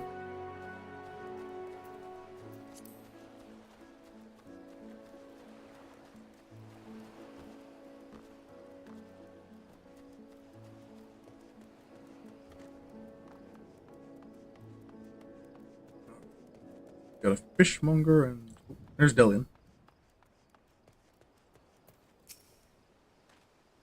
Inspector Brandihild is possessed of a brilliant mind. If he were willing to work for the Thavnarian Truth, I'd employ him in a heartbeat. But is he willing to work for... Oh, outside the house. I know of many merchants who travel abroad to ply their wares, but none who have business in Garlemald. You'd have to be mad or desperate indeed to consider setting up shop in that troubled land. I mean, word is we've signed some kind of trade agreement with the Garleans, but it's still not the kind of place where one simply wanders in and opens a street stall. Oh yeah, we did that in the post-Endwalker quests with Zero. Let's see where Brandihild is. Do I know any apothecaries? In Razahan? Of course, more than I can count. I've not heard tell of anyone peddling such goods in the heart of the Empire, though. Seems like a terrible idea to me. What with civil war raging and the world almost ending? And the situation's improved in recent days, but even so, the Radiant Host still has to provide security for cargo shipments. A lone merchant trading there alone? Impossible. Okay, so one person who... I guess we're going to investigate there then? At the name of a place I can't pronounce. I don't think I know how to pronounce it anyway. Sakayuk? Ah, Joseph. I hope your questioning has borne fresher fruit than mine. Oh, a good friend of the alchemist in question, you say? Now let us gather the troops and pay a visit to this felicitous fisherman. Oh, cutscene. No need to walk.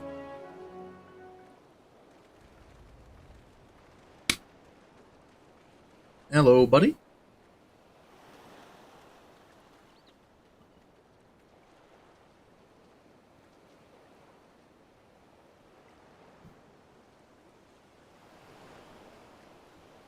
The story of my apothecary friend. Oh, you must mean Baharasov. Well, I was near enough to calling it a day anyway, so here's what I can tell you.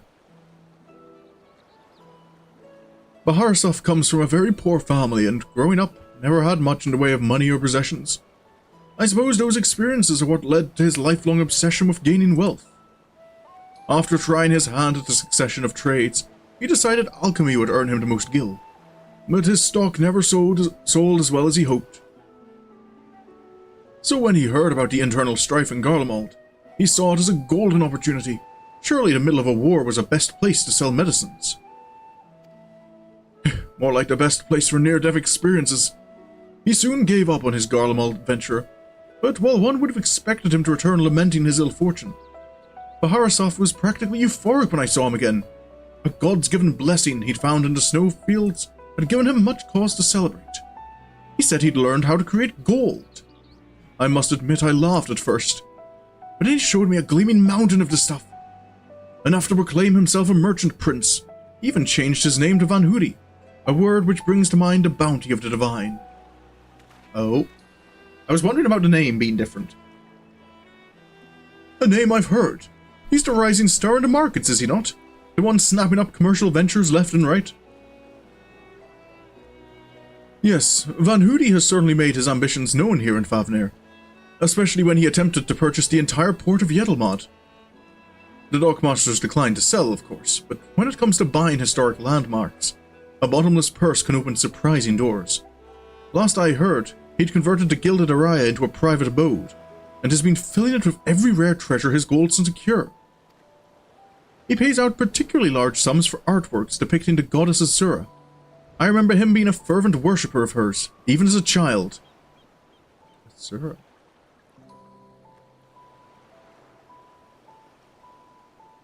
I'm trying to remember, there was, at the fan fest, there was, one of the things you could do was play in a trial?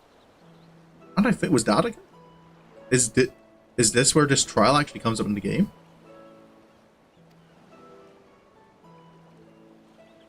I've encountered much minutia and Murga lore in Razathan, yet I recall no mention of this Asura. Oh, that's hardly surprising. As a deity of war, she's not well loved by the common folk. Baharasov is different, though. He sees life as a constant battle to amass wealth, and it is to Azura whom he prays for victory.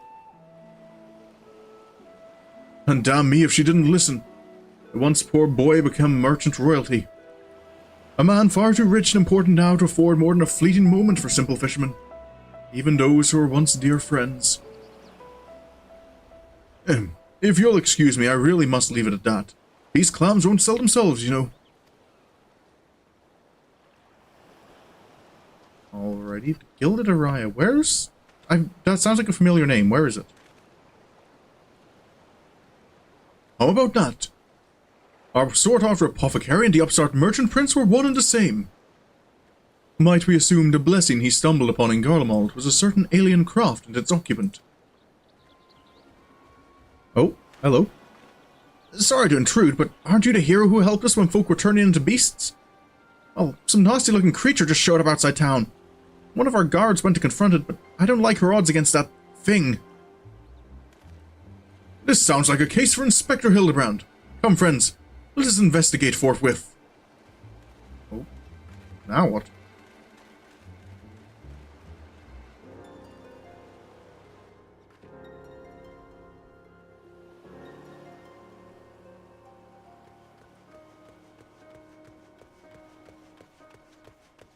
Oh, nope, just this guy. Just telling off. I thought you destroyed that monster. Well, I guess we just have to do it again. I have the situation under control, citizens.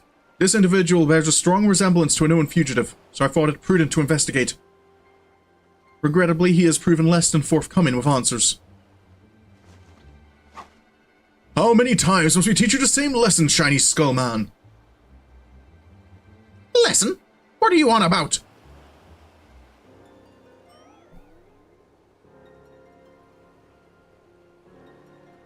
Ha! Cease this babbling and get out of my way. Lord Van Hoody's orders are to cause trouble at the port, and I'm running behind schedule. Van Hoody? The merchant who tried to buy Yelmad? So he put you up to this. Curses! How did you manage to deduce our dastardly plan? You blurted it out. Silence! No one who learns of our scheme can be suffered to live.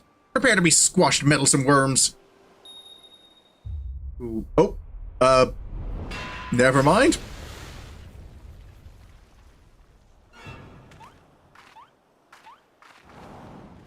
Oh.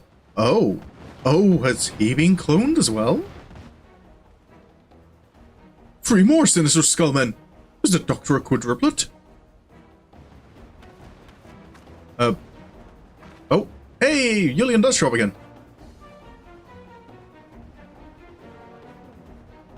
It only took to this late in the quest. Someone's about to die. Someone knows what's good for them.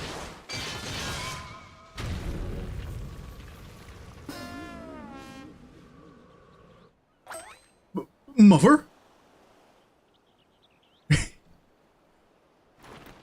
Oh, nope. He's still gonna try. Vacacious vermin! This will soften you up!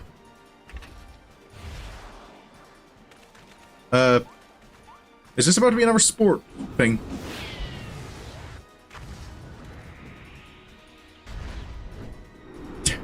Tennis this time?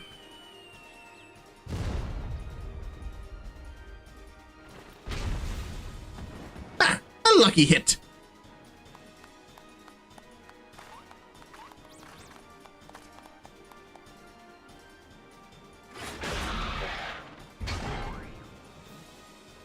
Or... maybe closer to... Oops. How did I...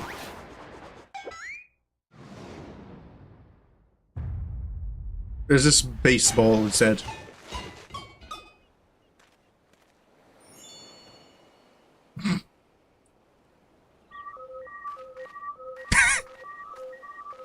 Nashu can be kind of cold sometimes.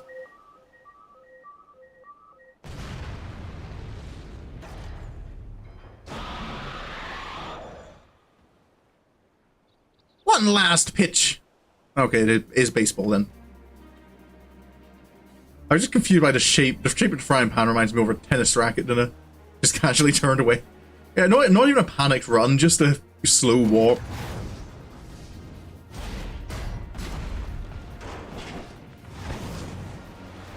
Oh.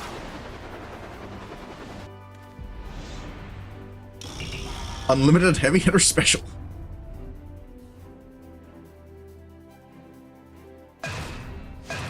Into the face. Volleyball, basketball, now baseball. We had, I think we had soccer as well. But that was my fastball! I think we had soccer as well, just like during the instant battle where we got to play as Godbert. Luckily it didn't explode on impact. Yeah. No, you never know. Nashu might have... Soccer I gave up. Yep.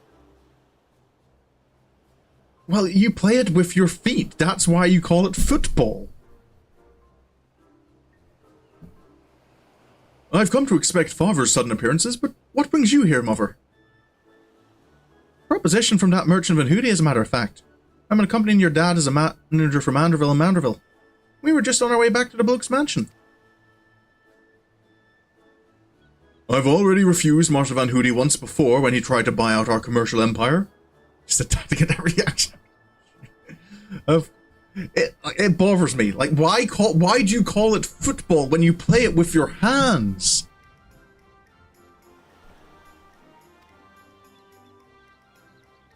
This time, however, the deal concerns offloading a quantity of gold at wholesale prices. It is quite an attractive offer, considering fine jewellery is our stock in trade, and we thought to at least listen to his proposal. But if he would purposefully command his lackeys to disturb the peace of a public port... We can't do business with a thug like that. Absolutely not. Where did all those lackeys come from in the first place? Is there a hulking weaponized brute manufactory around here somewhere? I get the feeling they're... Oh. Oh, is that, Pupu's one? Aha, yep, they are clones. As I suspected, my ship's vaporization beam is configured to expunge only replicated matter. So you can copy inorganic materials as well. How interesting. Oh, so that's where the gold comes from. I hadn't considered just using it on inanimate objects. Once the matter duplication facility has analyzed an object's molecular structure, it can generate any number of copies. Yet it cannot create matter from nothing. A requisite supply of ether must be on hand to facilitate the process. Cor, you sure do know about a lot, Inspector Brandihild. Even alien starships.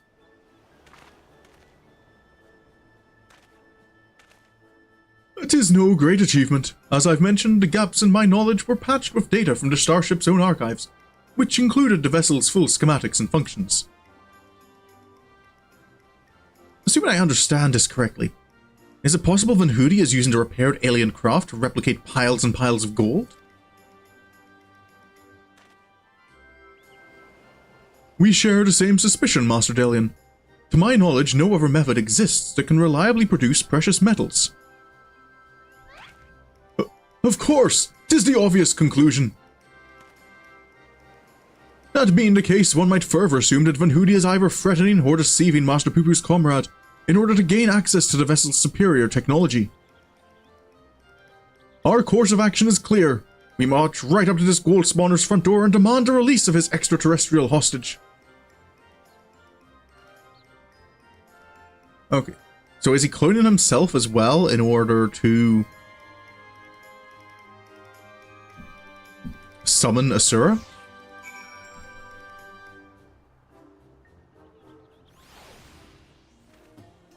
Where's he getting all the material though that he's using to clone himself? Because he'll need ether for that as well. I was hesitant to put stock in the unsavory rumors I'd heard, but this unprovoked attack on the port would seem to be incontrovertible proof of Van Hoody's villainy. Good to see you, Joseph. Good to see you're still keeping company with our darling boy. That blocky lad a new friend of yours? Move off the edges and he'd be the spitting image of our Hildy. That's funny you should mention that. That was a smashing hit, Joseph. I am given to understand that, while identical in appearance, the craft belonging to Master Pupu's comrade is equipped with more advanced technology. Oh.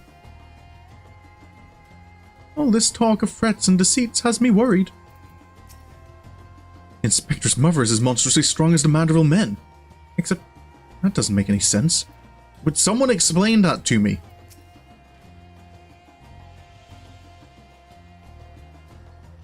I would rather not have the assumptions I feel I am being inclined to make.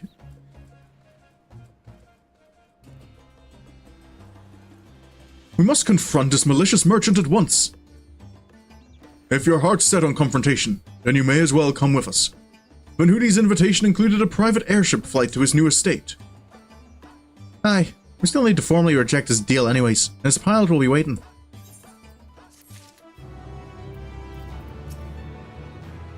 Let us take this Van Hoody to task, and bring an end to this case once and for all. No one else has changed dialogue? Yep. Gentleman at heart. Ooh, another mystery gift. Shall we be on our way? We're to meet Van Hoody's pilot atop the rise just south of Kajaya's footsteps. That's the Dancer Temple?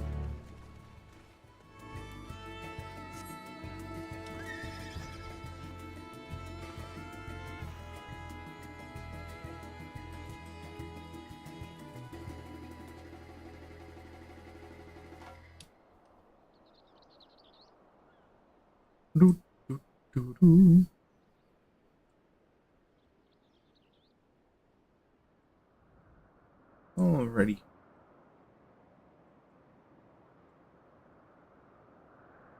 Oh, right beneath me. Hello, sir. I know I'm not the guest you're expecting, but can we bring along like 6 extra friends?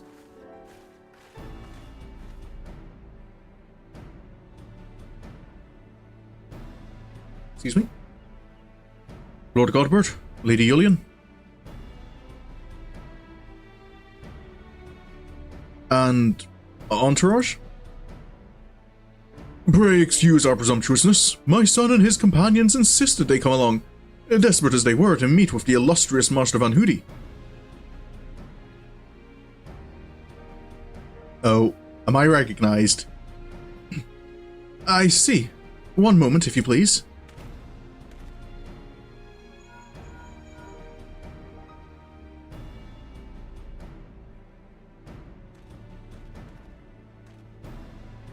Lord Van Hoody should be glad to welcome you all to his home. Pray step aboard and I shall take you there directly.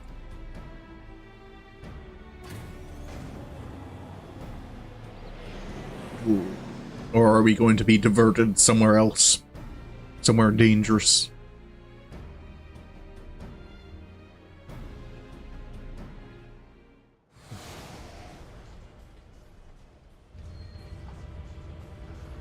Hold up, is this an... Wait.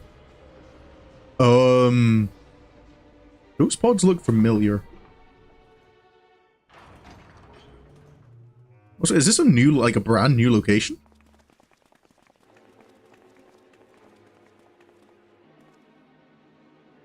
Welcome, honored guests, to my humble abode. I trust the view is to your liking. Since you traveled all the way from distant Ul'dah, a pleasant backdrop to our talks was the least I could provide. And what an unexpected boon this is! I had been debating when to extend you a personal invitation, but now here you are, like a wish come true. Save your act for the magistrates, Van Hoody. We know the secret of your ill-gotten gold. You will cease this exploitation of alien technology, and release your hostage into the care of Master Pupu at once. Unraveled all my schemes, have you? Good. I needn't waste my breath on tedious explanations, then. This is Master Pupu, I presume. I do have his fellow alien here with me, yes? As for exploiting their technology, I freely admit to duplicating a quite frankly obscene amount of gold. But that was merely the beginning. Imagine making copy after copy of the deadliest weapons in existence. Would not the world itself be yours for the taking? Let's get straight to the point. I want you at my side. With the vaunted Warrior of Light as a template for my clone army, we could conquer this and every other land in creation. Okay, we really are going to Clone Wars route.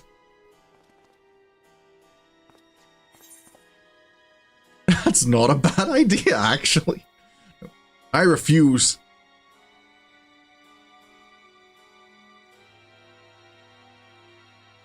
A pity. Yet I anticipated you would prove an impediment to my ascension. Yes, it seems the time has come to test Lugay's ritual of manifestation. All was prepared long in advance of your coming. This tower holds not only mundane treasures, but also caches of crystals. Sorry, not a bad idea. Got a hilarious reaction. I kind of did want to see the reaction, but I was also kind of like, that's not Joseph. Now that I've played this though, I'll have to go and find the stream where you did that and see what the reaction is.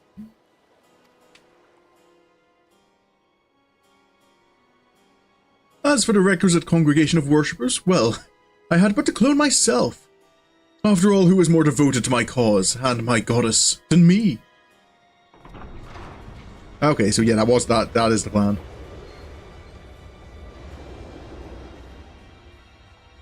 So is it actually a trial?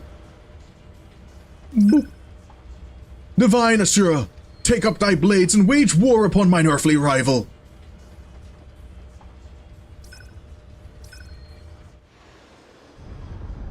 Here we go. I feel this has to be a trial because I'm fairly certain I got to try this trial at the FanFest.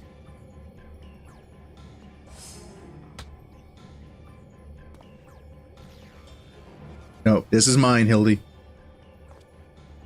Nay, Hildibrand. Against a primal we may be more hindrance than help. We dare not remain within its sphere of influence.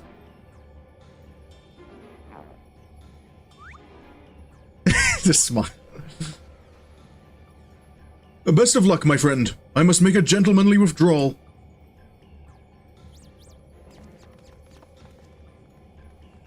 Alrighty.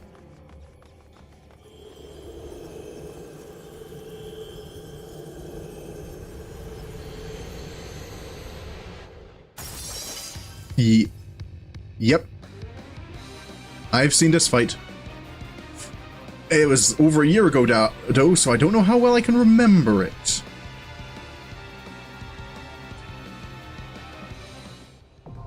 The Gilded Araya, now accessible. Okay, so that was where I was remembering the name from? I thought the name, like, sounded familiar. Alrighty. Trials.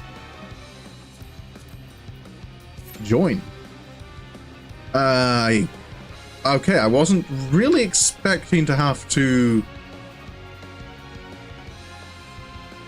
I wasn't quite expecting to wait a trial. I could always swap to heal or something, but I've been Dancer for the whole quest line, so I kind of would like to continue as Dancer.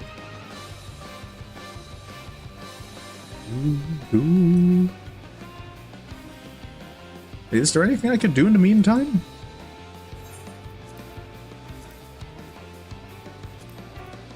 Ooh, I could do some Pelu Pelu quests. Go for the faster queue. Yeah. Where's White Mage?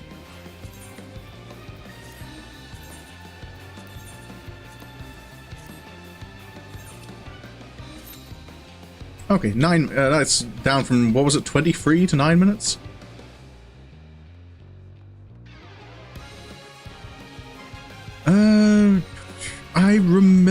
If I remember correctly, one gimmick Ashura had is that she'd show off the attacks in the middle, but would then kind of become giant and move to the outside of the arena. And then repeat the same attacks?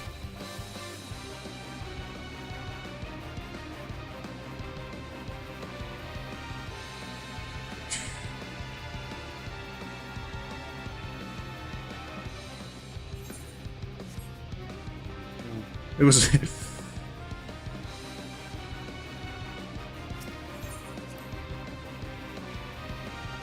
Suppose I can go and do some...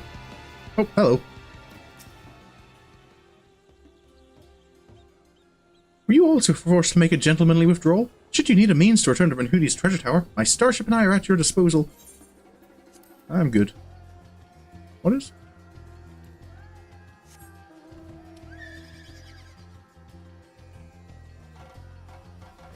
Oh, just plants. Didn't know what it was worth for a moment. Ooh. I guess I can head off and do some beast like tribe quests. Maybe because I think I'm like only just a couple away from doing the next story one. Although 9 minutes isn't quite enough time to do anything.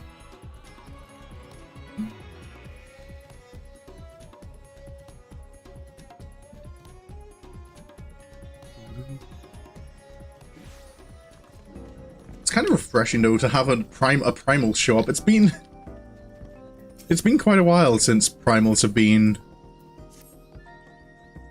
important to the story.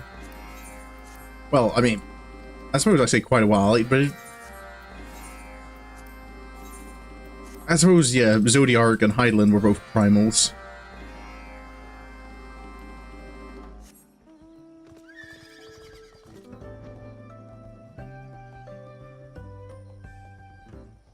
But yeah, Dawntrail...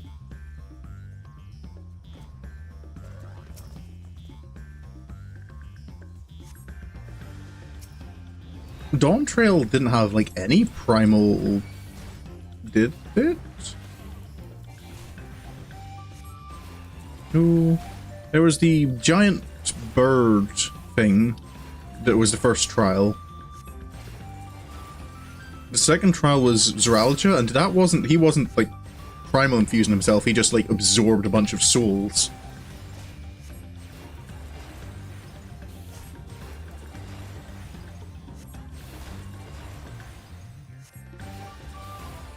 And the final boss as well wasn't a primal.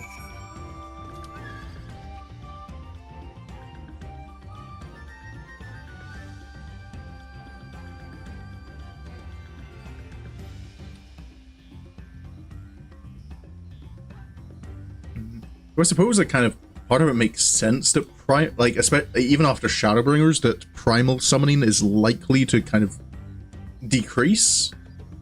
Because it was the Ascians mostly who were going to people, teaching them how to do it, and kind of encouraging them to do it. So I suppose without the Ascians, it's likely to... It probably won't die out completely, but...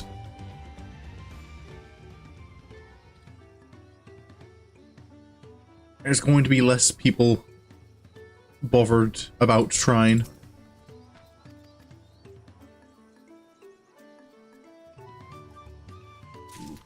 And especially now that we have the cure for Temporine going around.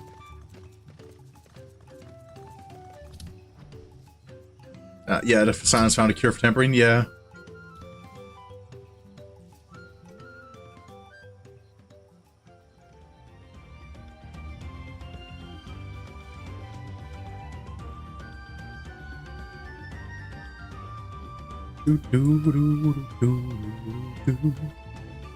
I'm trying to... Well, my brain's just kind of going now. Were there... The Warrior of Light that Elidibus became was a primal. Did we see any of her primals in the first? Or is it just that one?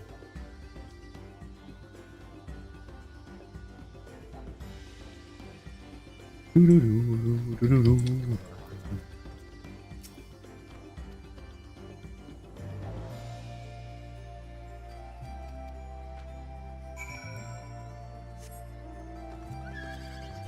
really don't have to do a lot for these society quests. Besides the whale you rode onto the Underwater City. Oh, yeah, I suppose those are all primals. Even if they were created in kind of like not quite the same way. Because they weren't created by devotion as much as they were kind of just simulacrums of memory. First Bismarck's that. Yeah. I was trying to think, I don't think it was actually summoned. Because if I understand correctly, it would have died out from lack of worship. I'm unsure if the Fae would be capable of summoning a primal. I know, at least look at, well, I suppose some of the other ones, but the Pixies and Fuaf, I don't think would have enough devotion to another being to summon it. The new Mo, perhaps.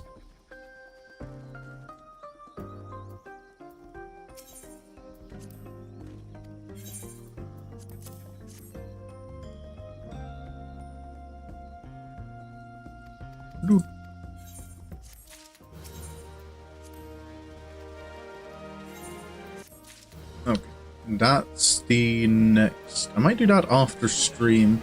I would do it now, but I'm nearly hitting the average wait time, so I'm kind of... I don't want to... Oh, yeah, there we go.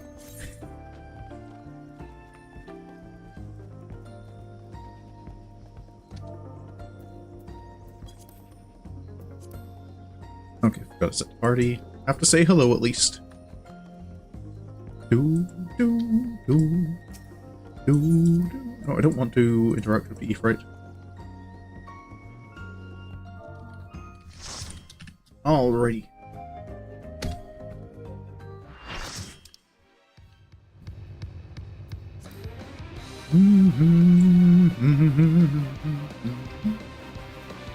The Gilded arrived.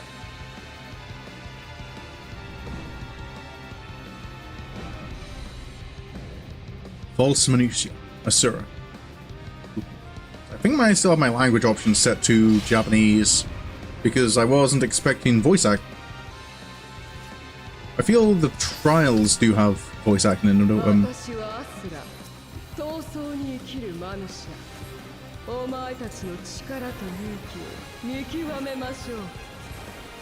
Lower realm.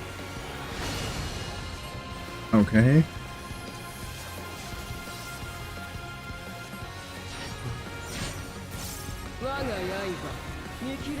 Asuri Chakra. Okay, that's...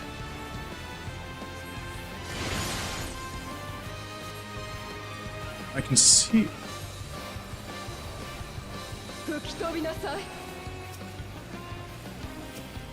Give you a little barrier.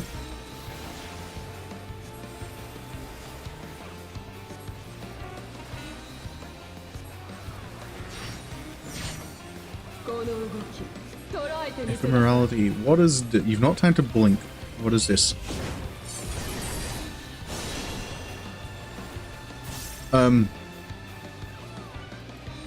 Okay, AoEs.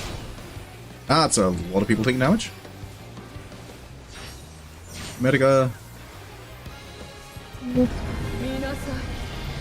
Tremble, okay.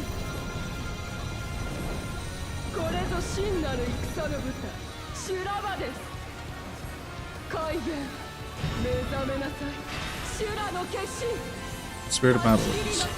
I can offer free pedestal purge. Okay, and that's going to go to the big one, so we back away. Because the big one's going to mimic that. Okay. Yeah, I do remember a gimmick.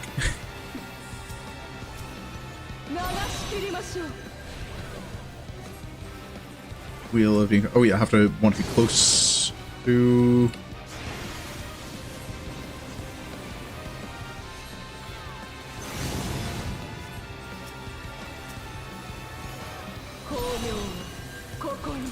Blade-wise? Okay, that's moved to the side.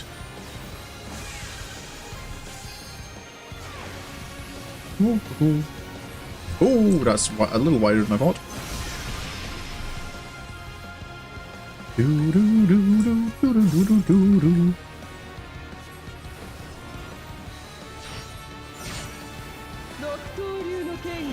Six-bladed.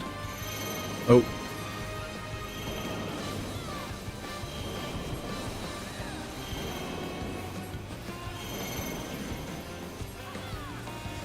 Okay. 1, 2, 3. Ow! 1, 2. Ow! I did a dumb. Oh, my friend.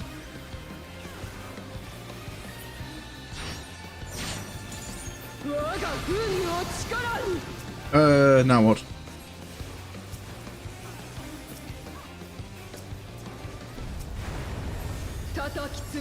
Myriad aspects.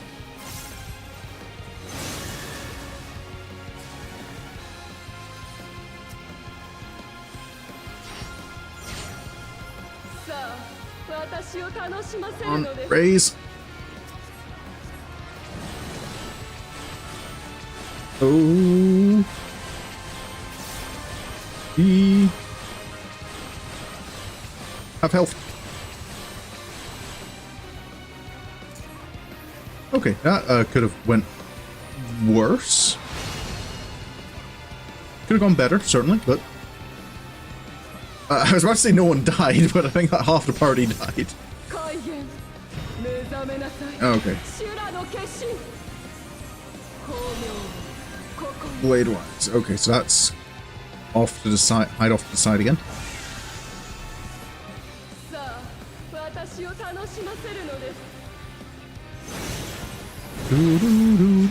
Oh, you're moving.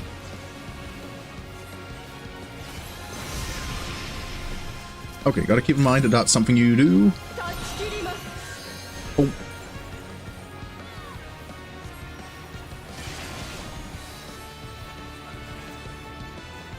I can't. Are you going to move again?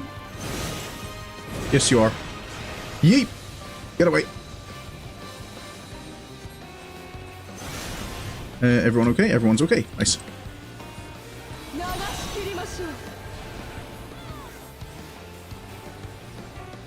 Okay, is there any hints as to what direction you'll be moving in? Like those mirrors don't light up or anything?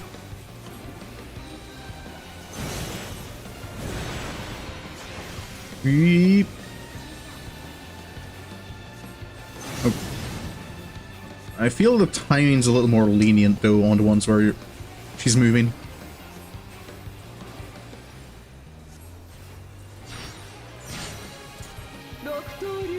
Six-bladed. Okay, this again. Lovely memory games. I'm great with memory games.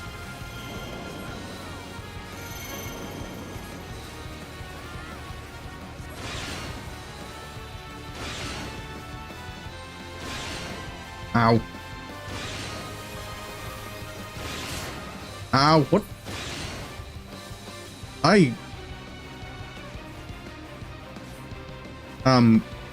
Confused? No, we do have a red mage.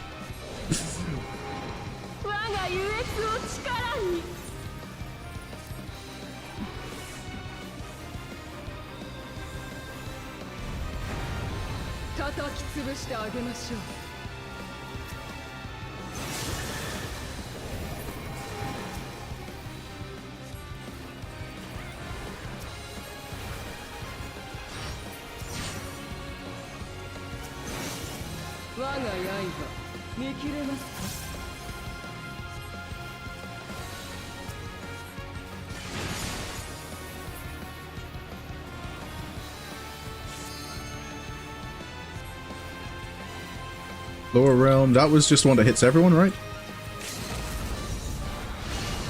Yep.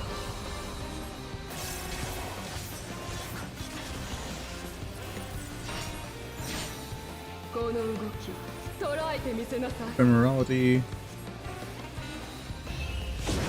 Oh, that's move out of the way of the AoEs. Blade scatter. I don't. Oh, that's this one. I just missed the name for it last time. Ooh, doo, doo, doo, doo.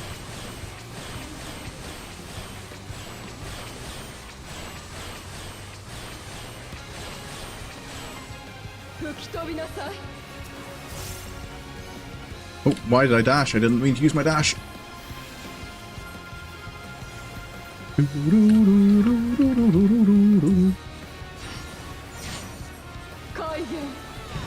Okay. Using with the... I can all be blade wise, so that's... Where are you going to teleport to?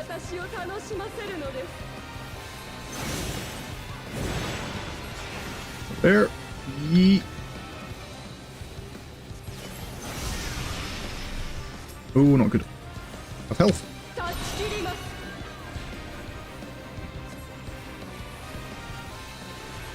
Yeet. Nearly there.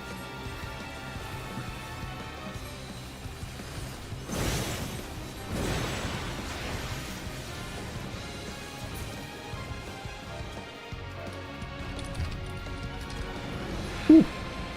Okay, that was a little... I suppose it went fairly well. We didn't wipe. That's always a success. Oh, and everyone leaves. Also fair.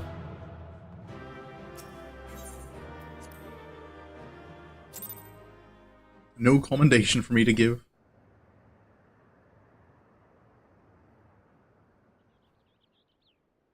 Well.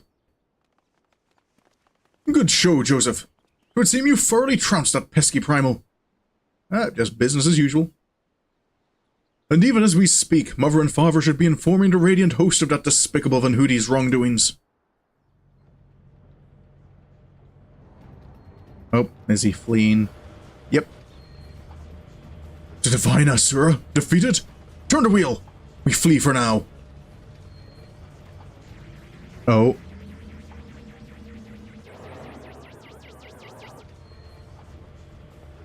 Who is flying the starship without my permission? That treasure is mine and mine alone. You called your vessel, Master Pupu. No, I did not. It's my friend's ship.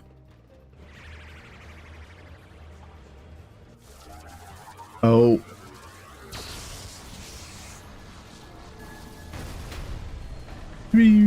So he just decided now was a good time to turn on the guy?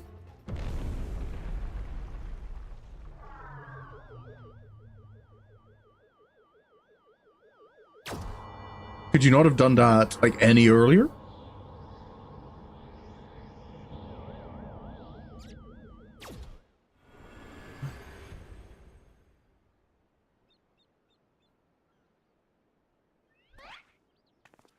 At last, the moment of sweet reunion is at hand. I am so relieved to see you safe. Likewise, my friend. Why is the ominous music playing? But why did you open fire on the airship? Didn't that man help you after your crash? He did, at first. He pulled me from the wreckage and saw to it that my vessel was repaired. So in return, I replicated whatever trinket he desired, and taught him the basics of starship technology. But that resolved to be a terrible error in judgment. When I was infected by one of the star's unique pathogens, he took advantage of my weakened state. He seized my ship, flew me out into the jungle, and there left me to die. Slowly, agonizingly, I was able to synthesize a cure for my affliction, and then I came back to reclaim my property. This experience has led me to conclude that the dominant sentient life forms here are dull-witted, cruel, and entirely unsuited to peaceful cohabitation. Oh. We must launch a full-scale invasion. It is the only way to guarantee our survival. No, they are not all like that. These ones have been nothing but kind to me. Oh yes, they're all smiles until they laser you in the back. We have to strike first before they show their true colors.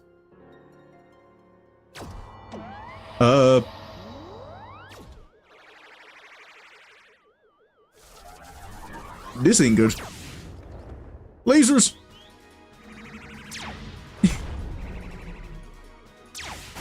Oh man, of course the red guy has red lasers, the good guy has blue lasers. That's dangerous.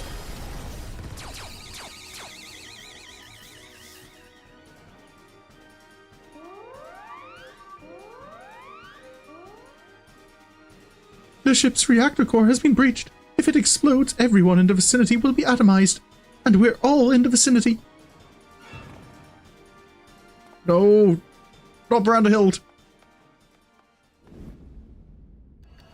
I kind of like was wondering, like, he doesn't feel like the kind of character who's going to return in the next Hildibrand expansion, so. Think, damn it. Think!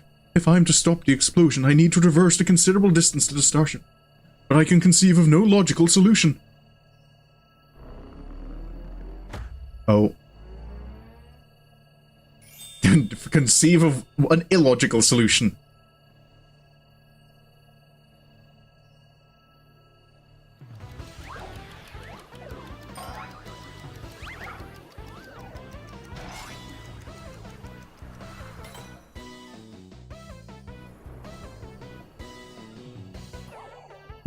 Oh.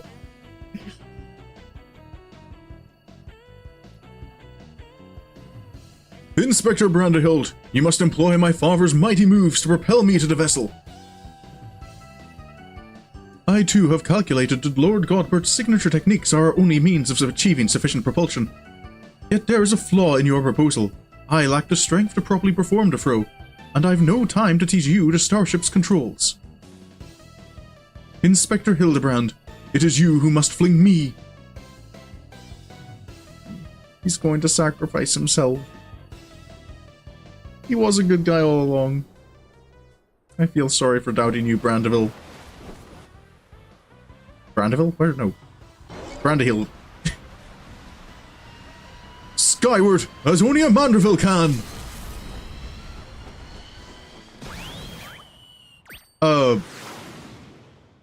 I dared to... I did. He does not have his father's aim. I lost my grip. Brandihild!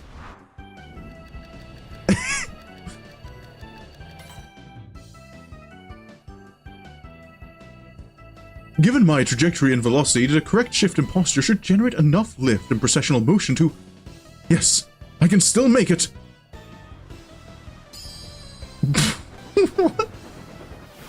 Oh no. He's a boomerang!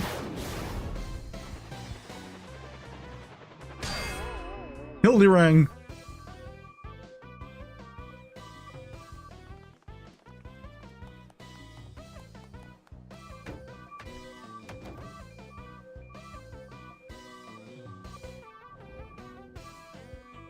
Oh, the buttons are on the exterior of the ship? Oh, emergency eject. That feels inconvenient. Oh. Come on, Brandihild.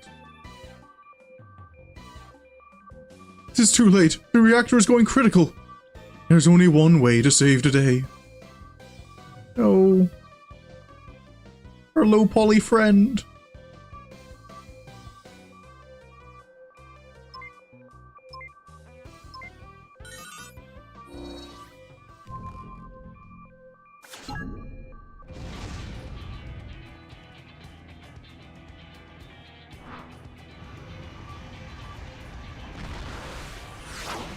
Jump off! We'll catch you! Inspector Brandihild! Our brief time together was more than any defective clone could ask for. Be well, my friends. I have like 2,000 flying mounts, I can catch them! Oh.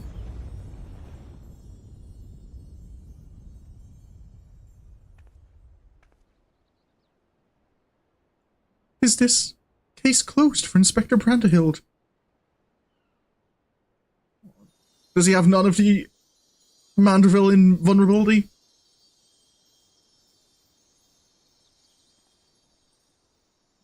Or is that all traded for the superior intellect? Nay, my loyal assistant. As a chip off the old gentleman, our dear Brandihild has surely survived to tell the tale.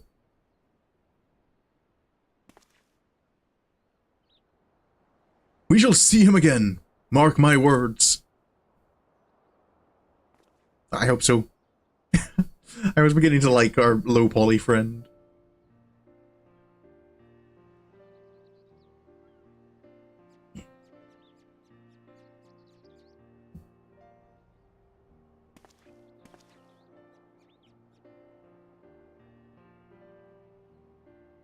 You rescued me, even though I tried to incinerate you with high-intensity plasma blasts. Even at the cost of one of your own. If only I could make amends and earn your forgiveness. But alas.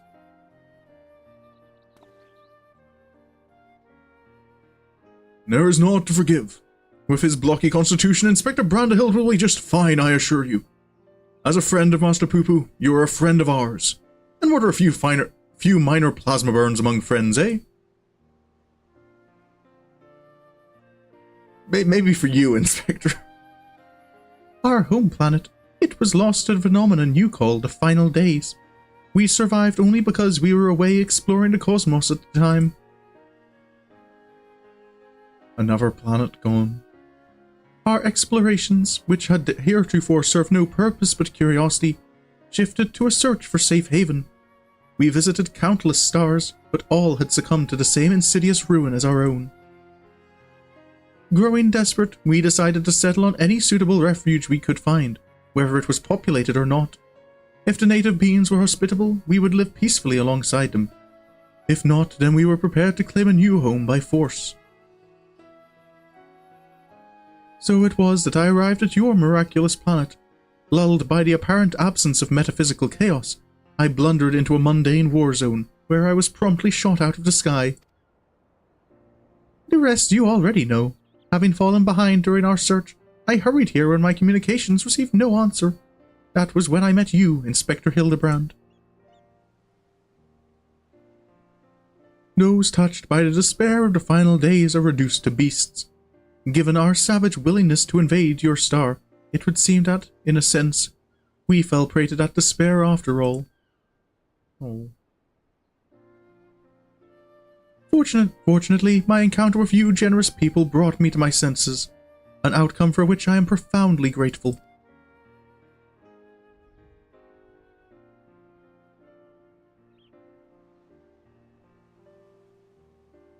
That said, there is nowhere else for us to go. Would it be too much to ask for us to live here, on your star? You'll just have to be careful with that copy technology. Well, of course you must stay.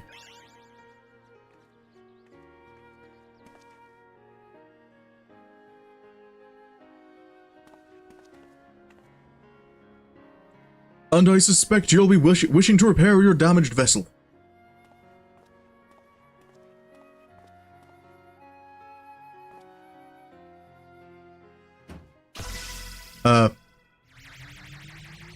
Hildy.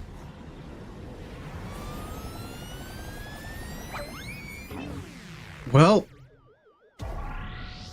Mummy! Of course, he has to disappear at the end of the adventure. Oh, Inspector, not again! Wait for me! Oh, ho, ho. Never a dull moment around our Hildibrand. At least we needn't worry if the ship crashes. Not with an impervious Mandervillian on board.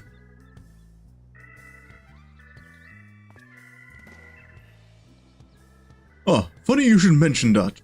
Upon reviewing the Manderville family tree, 'twas made clear that the lord without heirs of his own passed the name to an adopted child several generations ago. Oh? Are you saying that you and your son are not direct descendants of Gottbrand, the alien progenitor of the Manderville line? Then how do you explain your unnatural sturdiness? When it comes to building strength and perfecting gentlemanly technique, it's not one's lineage which matters, but rather the unbending conviction within one's heart. Though Gottbrand's bloodline be broken, House Manderville shall live on through us. Okay, so we don't get an explanation as for why they're superhumanly strong. It is just, we trained.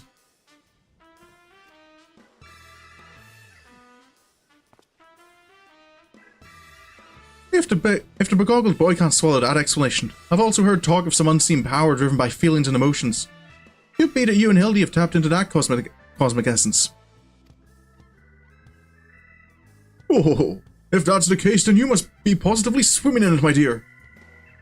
Unless it's... Yeah, unless then Julian is a genuine Manderville.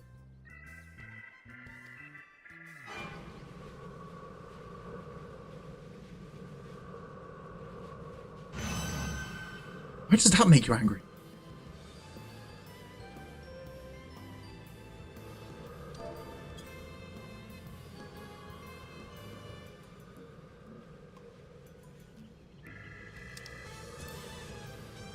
It felt like a... I don't know. That felt like a compliment to me. Everything seems to be under control here, so let us return to the city, shall we? Oh, no one getting smacked, at least. Oh.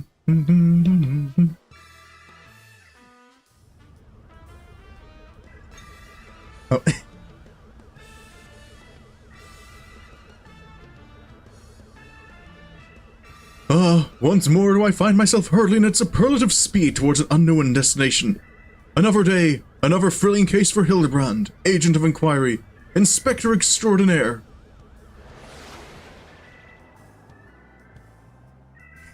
It's a little more chill flying off this time. To Tural, I assume, because I'm fairly certain Dawn Trail does have Hildibrand quests. Hello, Delion. Delion.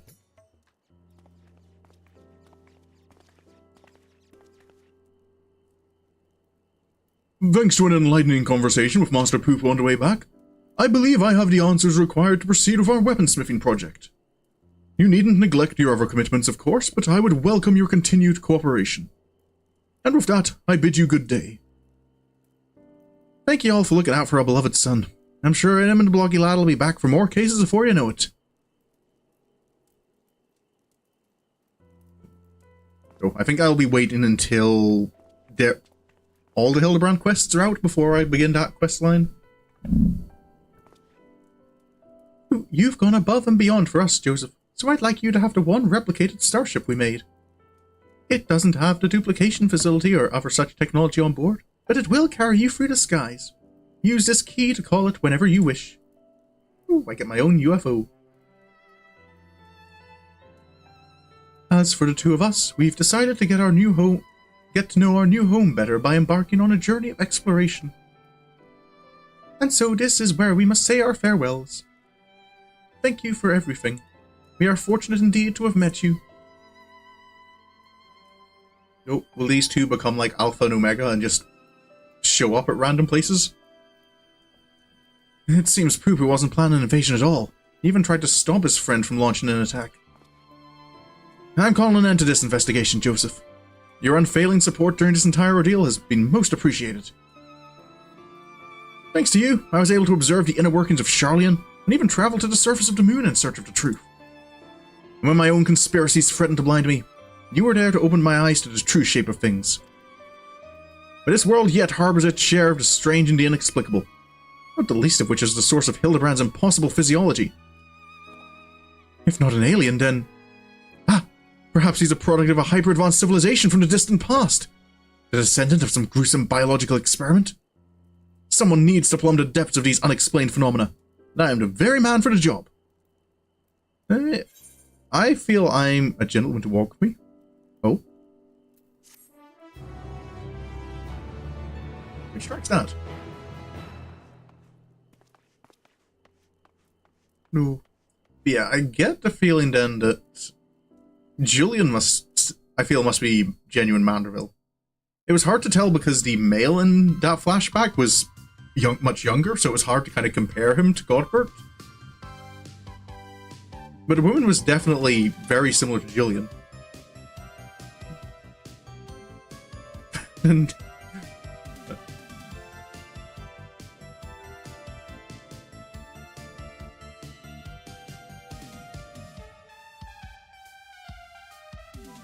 oh yeah, the Cine. Oh, they've run out of lyrics. Da-da-dee-da.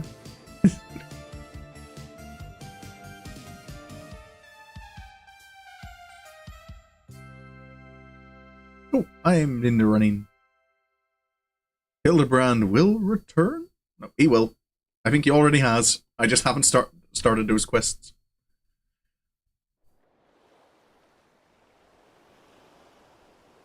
Oh. Oh, our little Lalafell friend. Oh. Is he determined to become an actual asset?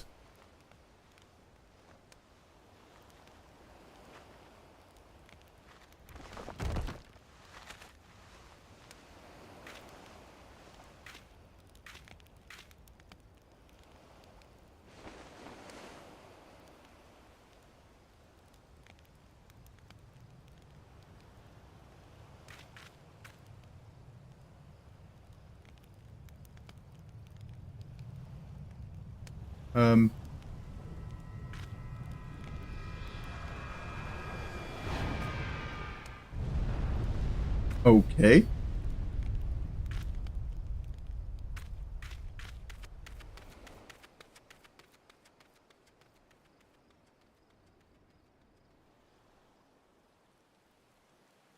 Who's crash landing? Brandihild?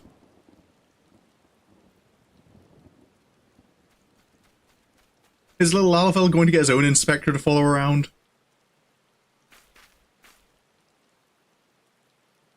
I see the legs. Are they low poly?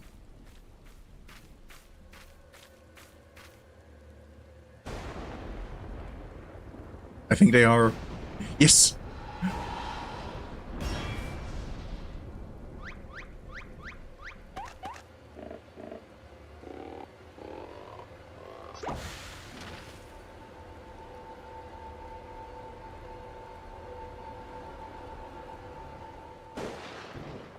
He's back!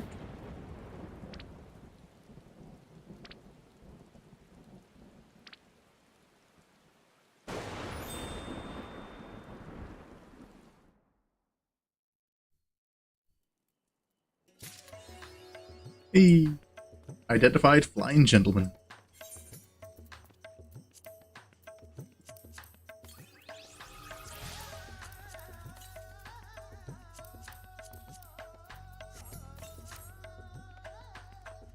Oh, well, another section of Hildibrand out of the way. Not out of the way, but finished. I'm missing the raids. Oh yeah, because I've not touched the Dawn Trail raids. Side stories. There's all the Hildibrands. Rule quests. Oh yeah, Dawn Trail variant dungeons.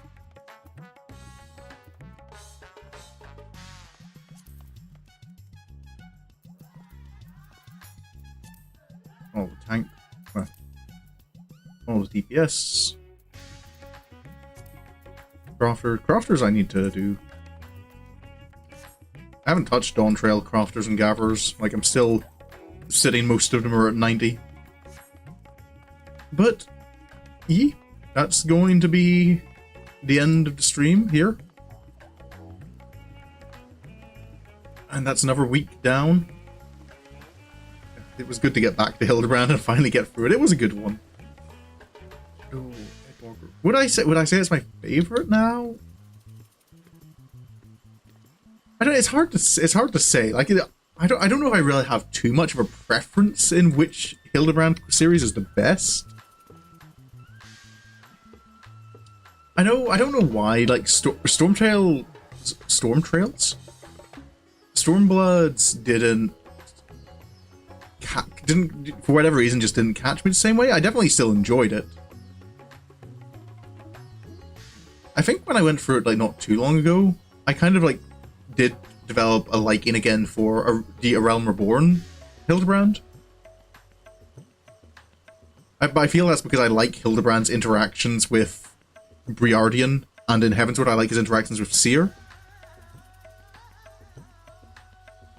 Because I think Seer and Briardian are like such like grounded, like down-to-earth characters.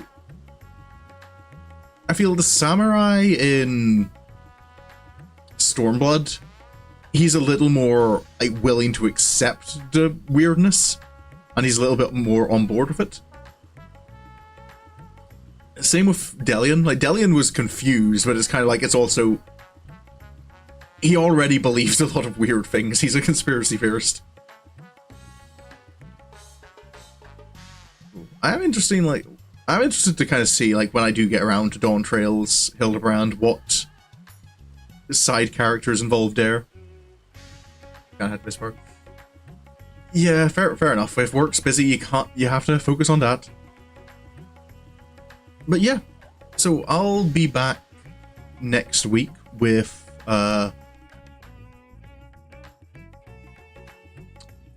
Brain Warfare Kingdom Hearts final mix. For now, I think I'm just going to say just the first one, because I don't know how much I'm going to grab it, or how much it's going to grab me, and I kind of don't want to say I'm going to play through the entire thing, and then find it the first one kind of like, I want a little bit of a break. Because even games I enjoy, sometimes I need a little break from. Even with Final Fantasy XIV, I've regularly kind of, there's been months at a time where I haven't played it, and then I come back to it. But yeah, definitely the first game. I'll be playing through the entirety of that. While I'm playing that, I don't know if I'll start something else. You and me both. Yeah. So sometimes you just need to take a break from something. Like there's no, especially with video games, because it's something you do for fun. So why push yourself to play it and make it less fun for yourself? But yeah, I have an idea for something I might do as well. So I'm not, because I don't feel like when I was playing Dark Souls, I'm going to focus on just one game. But I need to check some things before I make a firm decision on that. But I should know what else I'll be playing by the time I make my schedule on Monday. Hopefully I'll remember to make it on Monday, because I know this week I forgot and it wasn't until Tuesday. But yeah, as usual, timetables and announcements and stuff like that are always going to be on my Discord. There's a link to that in both the Twitch bio and YouTube profile. And yeah. So, thank you for coming along. I do hope you enjoyed. I certainly enjoyed getting to meet up with Hildibrand and his antics again. But that will be all for now. So, until next time, thank you for coming along, and I hope you have a good day, have a good evening, and goodbye.